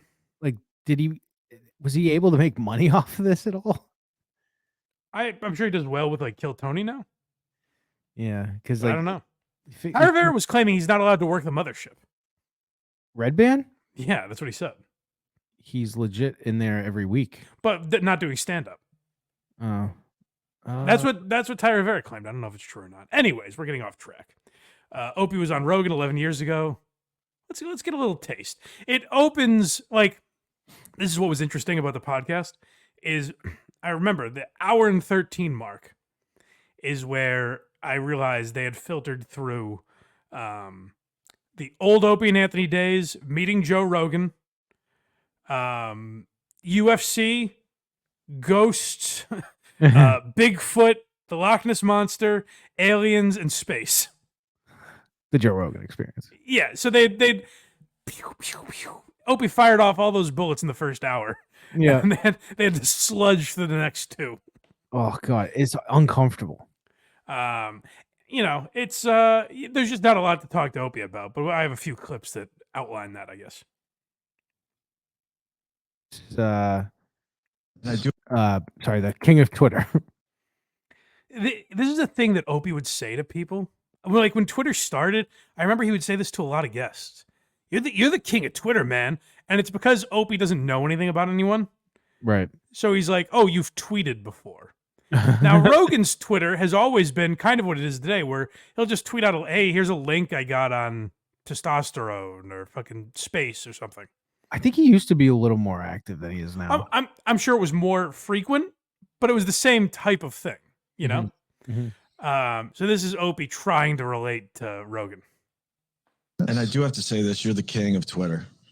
The king of Twitter? How did I become You king of are Twitter? the king of Twitter. How And did I it do has that? to be said. The links you tweet are just amazing. Oh, well, get them to me. You know, But you're a lot of searching it- that out. Yeah. Well, maybe some of it is things I retweet. Some of it is things that Yeah, I people send me. understand. I mean, Whatever I could find. But you're filtering it from, Yeah. you're filtering the shit you're finding and then Yeah. sending it out to your people. Well, there's never been a time where you get so much weird shit thrown at you No all kidding. day, and you can Rogan's like trying to make something out. He's like, I'm the king of Twitter? Like, what are you talking about? Yeah, which is insane. He's perplexed by it, and it's because Opie is so vapid. He knows nothing about anyone, so he sees like, oh, Rogan is on Twitter. I'm gonna call him the king of Twitter, and it's gonna be the greatest compliment anyone's ever heard. And Rogan's like, oh, I mean, I just post links, and Opie's like, yeah, but you filter them through that brain of yours. And Rogan's like, okay. Now, what this podcast reminds me of is the title of this next clip, and that's death. Is that right? Yes. talking about that. It was really weird to be like a 7 or 8-year-old, whatever it was, when I really started. Probably about 8. Yeah. Hold on, I love that. But this is something I've heard Opie espouse through the years. Like, he has told this story on multiple podcasts over and over again. And it's just not believable, and he finds it interesting. By the way, you heard right there. Rogan goes, I can't remember what age I was, 7 or 8. And Opie goes, probably 8. Okay, then 8. I'm sorry. You must know, you were there. Yeah. Talking about that. It was really weird to be like a 7 or 8-year-old, whatever it was, when I really started. Probably about 8. Yeah. I think it happens around 8 for everyone because that's about the time you realize. Definitely not 7, though. Yeah. No way is it 7. It would never, on any circumstance, be 7. No, it's always, for every kid, it's 8. For no kid is it 7. And if it's 9, dude, you're gonna get made fun of in school. Just an asshole to talk to. Yeah, I think it happens around 8 for everyone because that's about the time you realize you're going to die. Yeah. Is that the worst day of your life ever? It's a scary day. I remember I learned at 8 that you were going to die. And my parents were taking off to go to the movies. I just wanted to suckle on my mom's tit. I was so fucking scared. 8? He's 8, and he's like, I need to suck mom's tit. Yeah, but also, keep playing. Is there more? Yeah. And my parents were taking off to go to the movies. I just wanted to suckle on my mom's tit. I was so fucking scared. And to them, it was just a night out. To me, it was like a life changer. I'm like, wait a minute, this fucking thing ends someday. To them, what was a night out? It was just a night out. The day that Opie's by Opie's scenario, like nothing happened. He's just saying that he was like, wait, do you die one day? And Opie's parents were like, yep, We're heading to the movies. But wait, I have so many questions. Goodbye, 8-year-old. We're leaving you alone. Like, it's again a thing. Like, Opie doesn't. There's no substance to Opie, so there's no actual story there. Yeah. It's just something he's created in his mind where he's like, when I was 8 years old, I realized you died and my parents left me alone. So, well, how did you realize you died? That might be interesting. But Opie's never like examined himself in any way, you know? Of course not. But next we have the first of many, and this is a pee break. It's crazy. This is like an hour in, Yep. maybe less. Yep. And this is so uncomfortable. Yeah, so this is honestly, if it wasn't for this clip, like the episode was whatever. It's like I've heard Rogan episodes that I'm just as disinterested in as this. So if it wasn't for these type of clips, we probably wouldn't be playing this. But this is so telling as to who Opie is. It was back then and is to this day. Like, this is kind of embarrassing that this is his mindset when he leaves the room. It's just the way I say it. So No, I know. Can I take a fucking leak? Yeah, go take a leak. Go through that door and take. What take a happens ride. if I take a leak? You guys Nothing. You come on continue? right back. We'll keep talking. This is casual as fuck, man. It's the internet. You're looking at the CEOs of the company right here. You just never take a break? We do whatever we want. So if I don't leave, need to take a break. If I leave, will you be talking about me? No, unless you want me to. Hell fucking no. Whatever you want, man. Wants to be talked about when they're not in the room. Are you checking your Twitter like a little girl? What are you doing here, man? Yeah, I was just checking it out. Why not?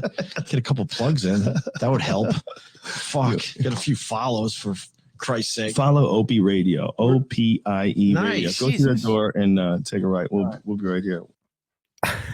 There's a lot there. First of all, Opie's saying, like, you guys gonna talk about me when I leave the room? Maybe this is not long after the little cunt won't even look at me. Right. You know what I mean? Yeah. Where he's like, oh, is Red Band texting Joe right now? Something about yogurt. But for his instinct to be like, are you guys going to talk about me when I leave? It's like, first of all, Opie, the show's being broadcast. You'll find out if they do. But then, like, he's looking at his Twitter and then guilts Joe. He's like, I could get a little plug in. Like, jeez.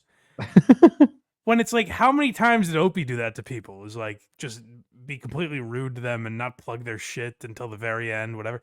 Like, for him to guilt Joe and to give him a plug is so embarrassing for someone that claims he's like one of the most successful guys ever in radio. He is. But I'm saying to hold yourself in that regard and then bitch that Joe Rogan, on what at the time is a small show, in theory, compared to now anyways, you know? But Opie needed like if he got 8 more Twitter followers, that was like a big day for him. Yeah, I mean, like, I just can't imagine being that giant of a cunt, especially to a quote friend. You guys gonna talk about me? Are you gonna talk about me? Why don't you listen? That's someone I would never hang out with again. Like if they were like, "Hey, I'm gonna take a leak. Are you guys gonna talk about me while I'm in the bathroom?" I'd be like, "Yes, definitely now." Yeah. Yes, every single time. And then like Rogan goes, "Unless you want me to talk about you, I guess." I wasn't gonna, but I'm probably gonna now. What the fuck is this? And keep in mind him calling Opie a little girl for looking at his Twitter. Yeah, because that comes up again as well. Sure does. But this is a new environment. Yeah, so this is like Opie's been his lack of confidence shines through. Like he will talk about how great a broadcaster he is and how successful he is and everything, but his lack of confidence really shines through in moments like this. A lot of people with fertilizer. Right. If somebody wants to kill you, they do can it. kill you. And I agree with that. Yeah. This is such a weird, chill environment. Is it? Yeah, man. This is Like, how we I do am it. so out of my element. No, you're not. You But fit it's right kinda- in. What are No, you talking but it's about? cool though. But I'm trying how are you out of your element? I'm trying to step out of my comfort zone these days. Are I you just do really? different things. Yeah, because like the type of radio show I do, I can almost do it in my sleep now. Right. Oh, yeah. It's it comes so easy to me. The beginning when he's just like, "This is new, it's chill, man." Yeah, man. I can do it standing on my head because I'm with 2 geniuses. The thing I don't understand about this whole segment is like, it's basically the same thing. Yes, literally Rogan says, we stole from you, essentially. Right. I'm doing this because you did it, and I wanted to do it also. So I went the same route. Yeah, and Opie's like, "Oh man, you guys talk about weed. I'm out of my element, man." It's very weird. But yes, Opie, like I could also do this show standing in my head if I had Anthony Cumia and Jim Norton here with me. Yes, No it'd be very easy for me to do nothing. I could take a nap, much like you did. I could play Candy Crush. But I went back. I just wanted to hear him go, "Yeah, man," to try to sound like he's chill. Yeah. This is such a weird, chill environment. Is it? Yeah, man. This Like is so out of my. Yeah, brother. Yeah, man. Let's do a couple bong rips. Yeah, man. My element. That's where remember when they would make fun of the old WAF tapes and make fun of the way Opie talked? Yeah. With man, like all that shit. Yeah. Opie never evolved out of that. It's just like Rich Voss and Bob Kelly started calling him gay. So he couldn't do it anymore, you know? Like that's who Opie is at his core, is a cheese ball pretending he's in Dazed and Confused. Yeah.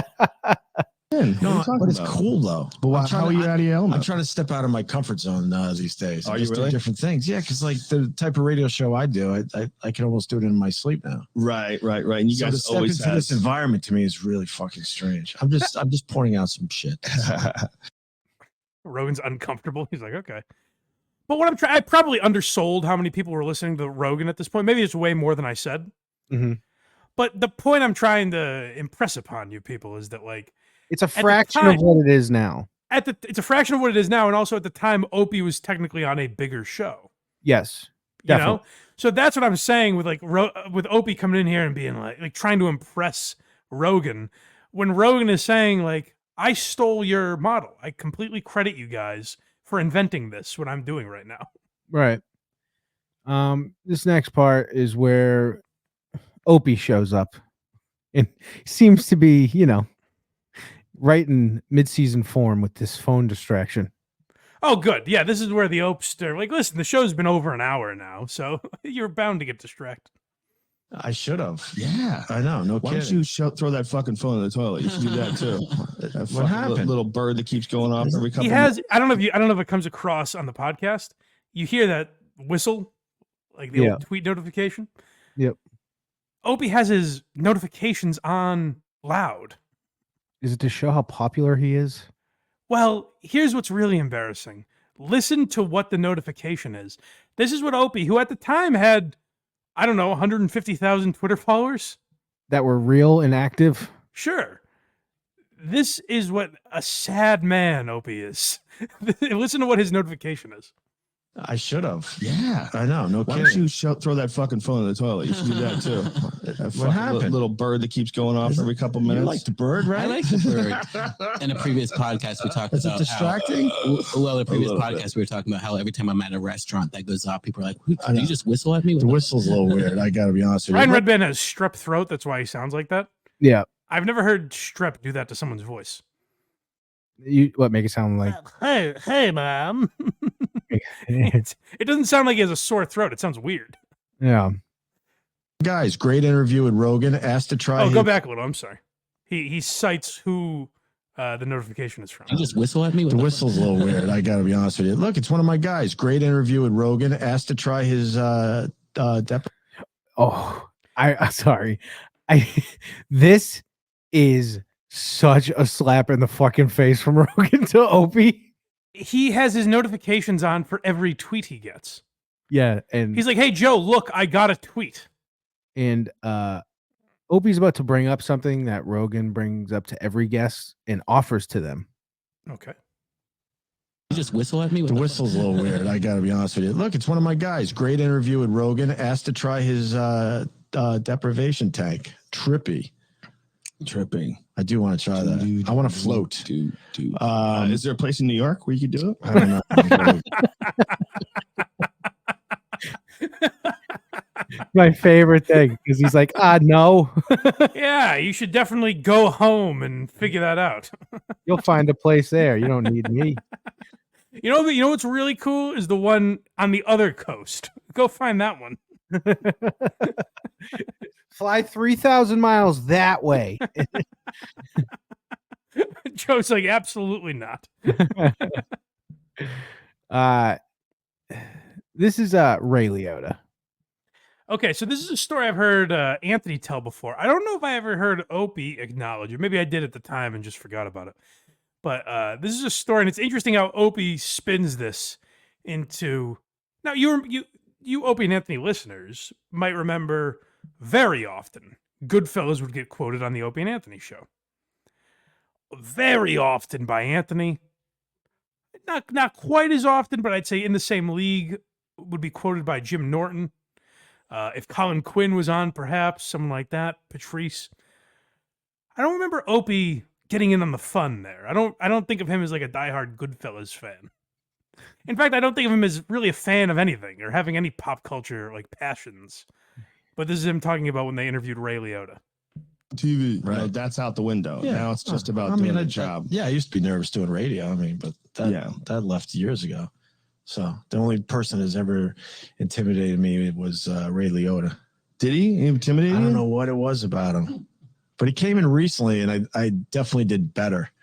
I just did better. He was one of these guys, man. I don't know what it is. I was fucking intimidated by him. That's funny. And then the first time he came in, where I was barely talking, and he finally looked at me and he goes, "Hey, is that guy sick?" That sounded like him too. Is that guy sick? I don't know what it was. It's like no one else does that to me but Ray Liotta. And then the fans knew. And then when he was coming back in, they were all talking about it, tweeting, and I did all right the second time, but he's a bad motherfucker. I will say it was weird, like listening as a fan. It was the only times Opie would get like that and not talk. It was when Ray Liotta or any other guest was in. It was very weird. It was kind of crazy how it was like Ray Liotta or someone who has acted in anything. It was weird. It's funny how Opie spins that though. Like I'm such a Ray Liotta fan. Yeah. I'm not. You just didn't know him at all or what to ask him. Yeah, it's like I don't know. They've had many more famous people than Ray Liotta on. Next, he's a shock jock. This is vintage Opster trying to get on the fun here. Hang out. Let's do this. Yeah, we had a good time. And Ed Asner came on. I mean, he had no reason to be on our show, to be honest with you. He's a great guy. He was all right. He's you and him, and you started fucking with him. Well, this is where like Opie's sense of humor. He thinks like, oh, it's cool to just shit on everything, even if there's nothing like fueling it or backing it. He's like, fucking Ed Asner had no reason to be on our show, and Rogan's like, well, why wouldn't he? He's a good guy. Like he was an interesting guest. Yeah, why wouldn't you have him on? We got along. That's the difference. Sorry, that's the difference between someone who's curious and someone who doesn't have a fucking thought in his head. Right, exactly. Is Rogan's like, why wouldn't you talk to him? And Opie's like, he had no business being on our show. But I recently explained this somewhere that I do that shit just to get a rise out of someone. Out of you, not Out of him. me? I don't give a fuck about. So you went after him to get a rise out of me. Yeah, that's how fucked up that is. That's not fucked up. I did it. Showmanship. I did it to Superfly Jimmy Snuka the other day. Oh, did you really? Well, back in '83, a woman died that he was with, and it was very suspicious. Oh, really? Very suspicious. He says she fell on some rocks. They were driving to a wrestling match or something, and stopped at a rest area, and she was checking out a stream, and she fucking hit her head. And then by the time he got her to the hospital and stuff, she was dead. But some say, yeah, he might have had something to do with it. Maybe he didn't though. Okay, hold on. Twice he has, before we get to the punchline here, twice he has mentioned she is dead. And he's also mentioned that like there's kind of a conspiracy that Jimmy Snuka was involved in this. Right. So the woman is very clearly dead. Yes. Right? Yep. Okay, well let's hear where Opie takes it. Opie the edgelord takes this. Yeah, He might have had something to do with it. Maybe he didn't though. Imagine if that was actually just his girlfriend, and you're accusing him of killing her. And Well, we got a video. Horrible, and it's one of my latest videos on my YouTube channel, because what happened was we asked him the story, which Right. was pretty big, because I wasn't sure he was going to talk about it, and he told the whole fucking story. And just to get a rise out of everyone in the room, I go, well, what is she doing now? Knowing what the answer Because she was dead, get it? But But Opie, you said she was dead already. The punchline doesn't make any sense. Nope. Because you established 3 times she was dead. And it's pretty obvious that he did kill her. It's also very funny. First of all, it's funny to hear Rogan Opie's like, isn't it great that I've got this conspiracy theory? And Joe's like, yeah, or maybe he didn't do it and he feels very bad about it and he lives with a lot of guilt. I think it actually came out after this that he did do it. Oh, that he did? Oh, interesting. So, hey, Opie's on the right side of history. But it was everyone thought he did it. I forget what evidence came out, but he ended up getting blackballed from WWF and kicked out of. Well, we're not here about that. All right. I thought I'd share. Save it for Rubbed Out. I should. Folks, go listen to Rubbed Out. Yeah. New episode. But this is Chip Chipperson. This is the Chip that lives within Opie. Because Chip would go on the Joe Rogan Experience and go, fucking Joe, I had Superfly Jimmy Snuka on it. I was fucking laughing, roasting him, and everyone was laughing. Yeah, she died, and I said, what's she doing now? Fucking home run, Chipperson. Dig her up, cocksucker.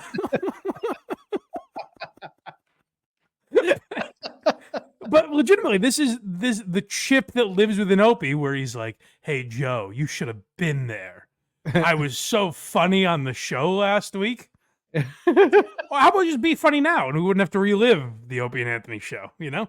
Please make my sponsors happy and do something of note. Bring up one topic we can riff on for a few minutes. Next we got Death Squad. Oh, this is a feather in Opie's cap. I never heard this story, but Red Band gives him... Actually, Red Band does not. Red Band kind of refutes the story. Rogan gives him massive kudos, though. Yeah, and Opie responds exactly like you thought. Sure. Maybe this coming summer we'll do 1 or 2. You were the guy that you first came up with the name Death Squad. Do you understand that? Really? Yeah. Our show or no, the name Death Squad. Yeah. You came up with me personally or our show? You did. You did. No, he called us that. He didn't make the name up, but he called us Death Squad. Your voice is getting worse. Yes. And how about I get a little credit here? Joe, give me a little credit, man. When I showed up, Red Band, Venmo me $500. Venmo me. Venmo me, cocksucker.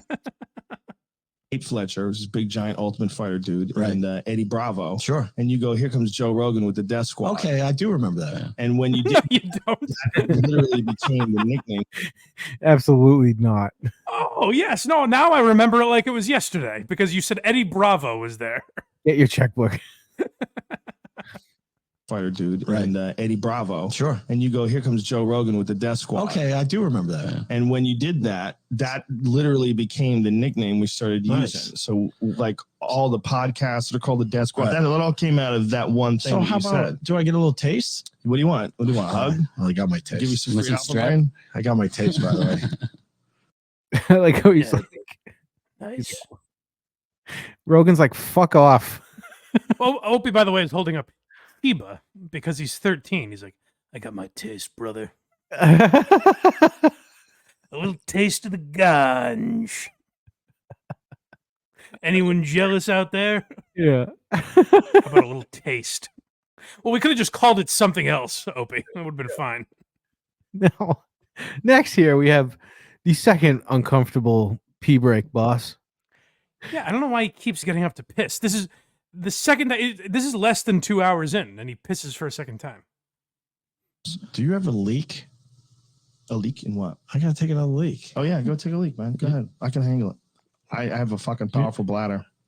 But you've been drinking coffee the whole fucking time. Like I told you, I got a powerful bladder. He wears How much time do Depends. we have left on this program? We're good. It's like I've never heard Rogan ask that before.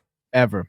He actually, to be fair, he would say that more often in the old days. In the early days, did they Yeah. have like a certain amount they could be on or something? Well, he wasn't running his whole life like the way he is now, so he did have things to do. Okay. Or I don't remember him saying like, "Can we get the fuck out of here, Jamie?" oftentimes back then too, he would record multiples. in a Oh, row. okay, that's possible. Yeah, it makes sense. How much time do we have left on this program? We're good. It's like not even 20 5 minutes. o'clock. 20 minutes. Yeah. Damn. We almost did 3 hours, already. That's pretty good. Crazy. I think we did good then. You want to wrap it up right now? No, I don't care. And then come back. We'll talk about some other shit. Opie took notes. This is a fucking goddamn professional. You want to wrap this up? Can we get out of here? Or do I have to come up with new topics for us to talk about? Can we Do I have please? to compliment you again for inventing this format? Yeah, and then he's like, I don't care, man. Whatever, brother. I don't need you. All right, what else do we have? Never. This is a weird one. Never forget. Oh, so this is a lie, right? It has to be. If I remember right, Opie and Anthony on 9/11 were stuck on Long Island because they couldn't get into the city. They did an afternoon show at the time. I thought they were broadcasting already when it happened. No. They were 9/11. The attacks were at 8 in the morning. No, I know that, but for some reason They were on in the afternoons. Man, I have to go back and listen. For some reason, I thought Well, like you can go back and listen, but I'm assuring you. no, I believe you. I'm just saying, I was always under the impression for I some don't know if reason. you have to go back and listen. I'm telling you what happened. Well, I want to go listen. Damn it! I'm telling the guy what happened. I just have to go back and listen. I need someone else. Only there was a way we could know. Yeah, this guy can't see. I'm gonna go listen. Yeah, so I think this is a lie, but this is Opie recounting his 9/11 experience. That's got to be crazy to live in a city and see something like that happen. Because all of us that experienced September 11th, we experienced it from the West Coast. Right. You know, It was creepy. I'll never forget the smell None of us will. of plastic and death. You could smell Dramatic death. pause. Yeah. Oh yeah. Dramatic pause. I stayed- Joe paused because he's like, oh, he's lying. He's lying. He's he's a 9-year-old who's pretending he could. What are you, a superhero, Opie? Dog boy. He can smell death. I'll never forget the smell of plastic and death. You could smell Dramatic death. pause. Yeah. Oh yeah. Like I stayed. I wasn't living in the city at the time, but I stayed for a few days so we could broadcast because they shut down the whole fucking city. And in Midtown, you smelled burning plastic and you smelled death. There was no doubt in your fucking mind. Wow, is that death? People. You know what that smells like? Death. Ah, yeah, which is so much different than how New York smells regularly. It The way covers the he- stench of piss. The way he says it too is so weird. He's like, plastic and death. Death, and he goes pause for dramatic effect. As if Wasn't even- the room has just been floored. But it wasn't even that. He was just like, death. I think that's right here on. And death. It's fucking weird. Yeah, I'm pretty trippy, right, guys? Guys, do I have something interesting or what? Hey, you know how you guys are all high? This must be crazy for you. You know what's better than this? My radio show. The whole fucking city. And in Midtown, you smelled burning plastic and you smelled death. There was no doubt in your fucking mind that was dead people. Wow. All the way in Midtown. I don't know how many miles officially that is from Ground Zero, but it's quite a hike. And I also remember that some people were just going about their day like nothing was different. I remember Yeah, everyone remembers that, right? Now, I was in Massachusetts, and we didn't go about our day like nothing was different. No, like the next couple weeks were weird. I'm sure in Midtown Manhattan, everyone was like, boy, I can't catch a cab today. What the heck is going on? There's people in the streets shoveling up body parts. And he's like, yep, back to normal. Oh, excuse me, sir. They step over a body. Yeah. I remember looking at these two women. They were going to happy hour, and they were just talking about their dumb office. Everything was closed. I'm sitting there thinking to myself, No, they were going to happy hour, dude. He's just lying, right? Yeah, I think so. He's just blatantly lying. I believe so. This is worse than Steve Renazizi. Has to be. I mean, not even close. holy fuck, do you understand just what happened to the city 24 hours ago? Oh, God. I never forgot that. Yeah, it's weird how people can do that. It's Well, it's weird how people could do that, but they didn't, Joe. Don't worry. Lie about it. Yeah, what the man in front of you is doing is much weirder, but yeah. Basically, like I said, it wasn't the, like, I was going to say it wasn't the most boring. I've heard Rogan episodes that I could equate to that. It wasn't like the craziest thing I ever heard, but it was just like, it's amazing that Opie, after at this time, 20 years in broadcasting, couldn't muster up anything to say to this man, really, you know? Yeah. There's On one last clip. There's one more clip, right? Yep, something And new. this is interesting. Like, keep in mind, this is 11 years ago. Right. That's why I found this so fascinating, is you hear Opie talk. And I will amend one thing. I've always said, since Opie and Anthony broke up, Opie has always said, like, we knew we were at the end of our run. And I've always said that was bullshit. Mm-hmm. Anthony wasn't thinking that. Opie was. Opie was, as you can hear. Guys ever? Have you ever guys thought about moving somewhere else? Have you and Anthony ever thought about not living in New York and just fucking taking the show on the road somewhere? Oh hell no. No. No. I don't even know how many more years we're gonna do it. What are you gonna do if you don't do that? Just chill out for a while. Get the fuck out of here. What are you gonna die? Gonna get old and fall man. apart? Fucking hang out. Get right back in the hunt. I'm gonna just chill out. You know what you guys should do for real? You should do exactly. We're trying to figure out what's next for us. You should do exactly what you're doing, but do it on the internet. Because that's what's going to be in everyone's fucking stereo. Everyone's car stereo is going to be connected to Boy, the was internet. Joe 100% right. Yeah. But you can make the leap, 2 years. Slowly. You could just do it under assumed names that everybody knows. You could come up with your own name. Right. Fucky and douchey. Whatever. Call it. I think Dale Dudley, they call themselves Teabag and Taint.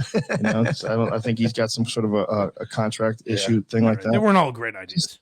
No, teabag and taint, you don't like it? And we're not perfect, but the idea of doing a podcast was a good idea. Yeah, nailed it. Do it and just start it up. What could they do? I've done it for a long time. I know, but it's easy and it's fun. I'm just looking for something new and different. Oh yeah, Okay, hold on a second. This is January of 2013. Mm-hmm. They signed their most recent contract in October of 2012. They had been re-signed for 4 months, and Opie's like, man, it's just time for a change. They re-signed 4 months ago to do the exact same show. Yeah. No, that's the problem. Oh, that was the end of it.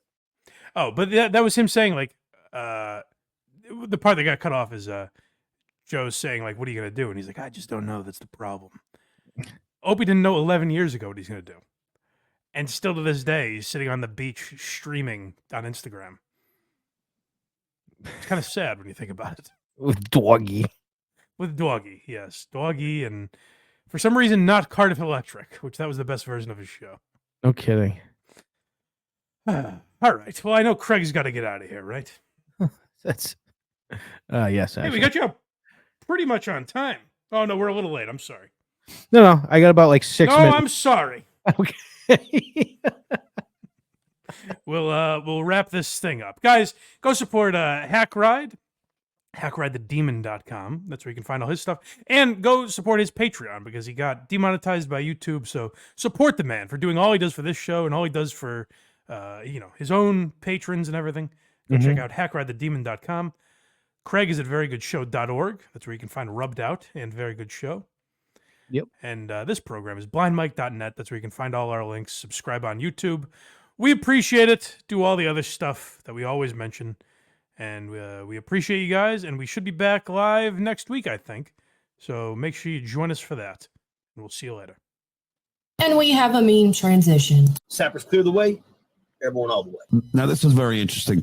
Now, really, ladies, if you're listening, and men, and everybody in between. If I tell you you've got a homicide, buddy, you've got a homicide. I hope to hear from you soon. I am proud to own the Trumpy bear, and I will always be proud to be an American. Until then, have yourself a great day, and as always, rock on.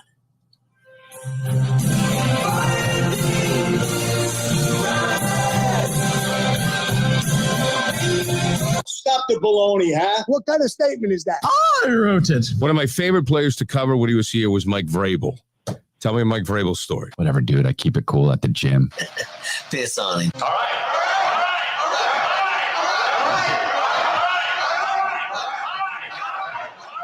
Stop, my belly hurts. My dad was in the military. What's that, sir?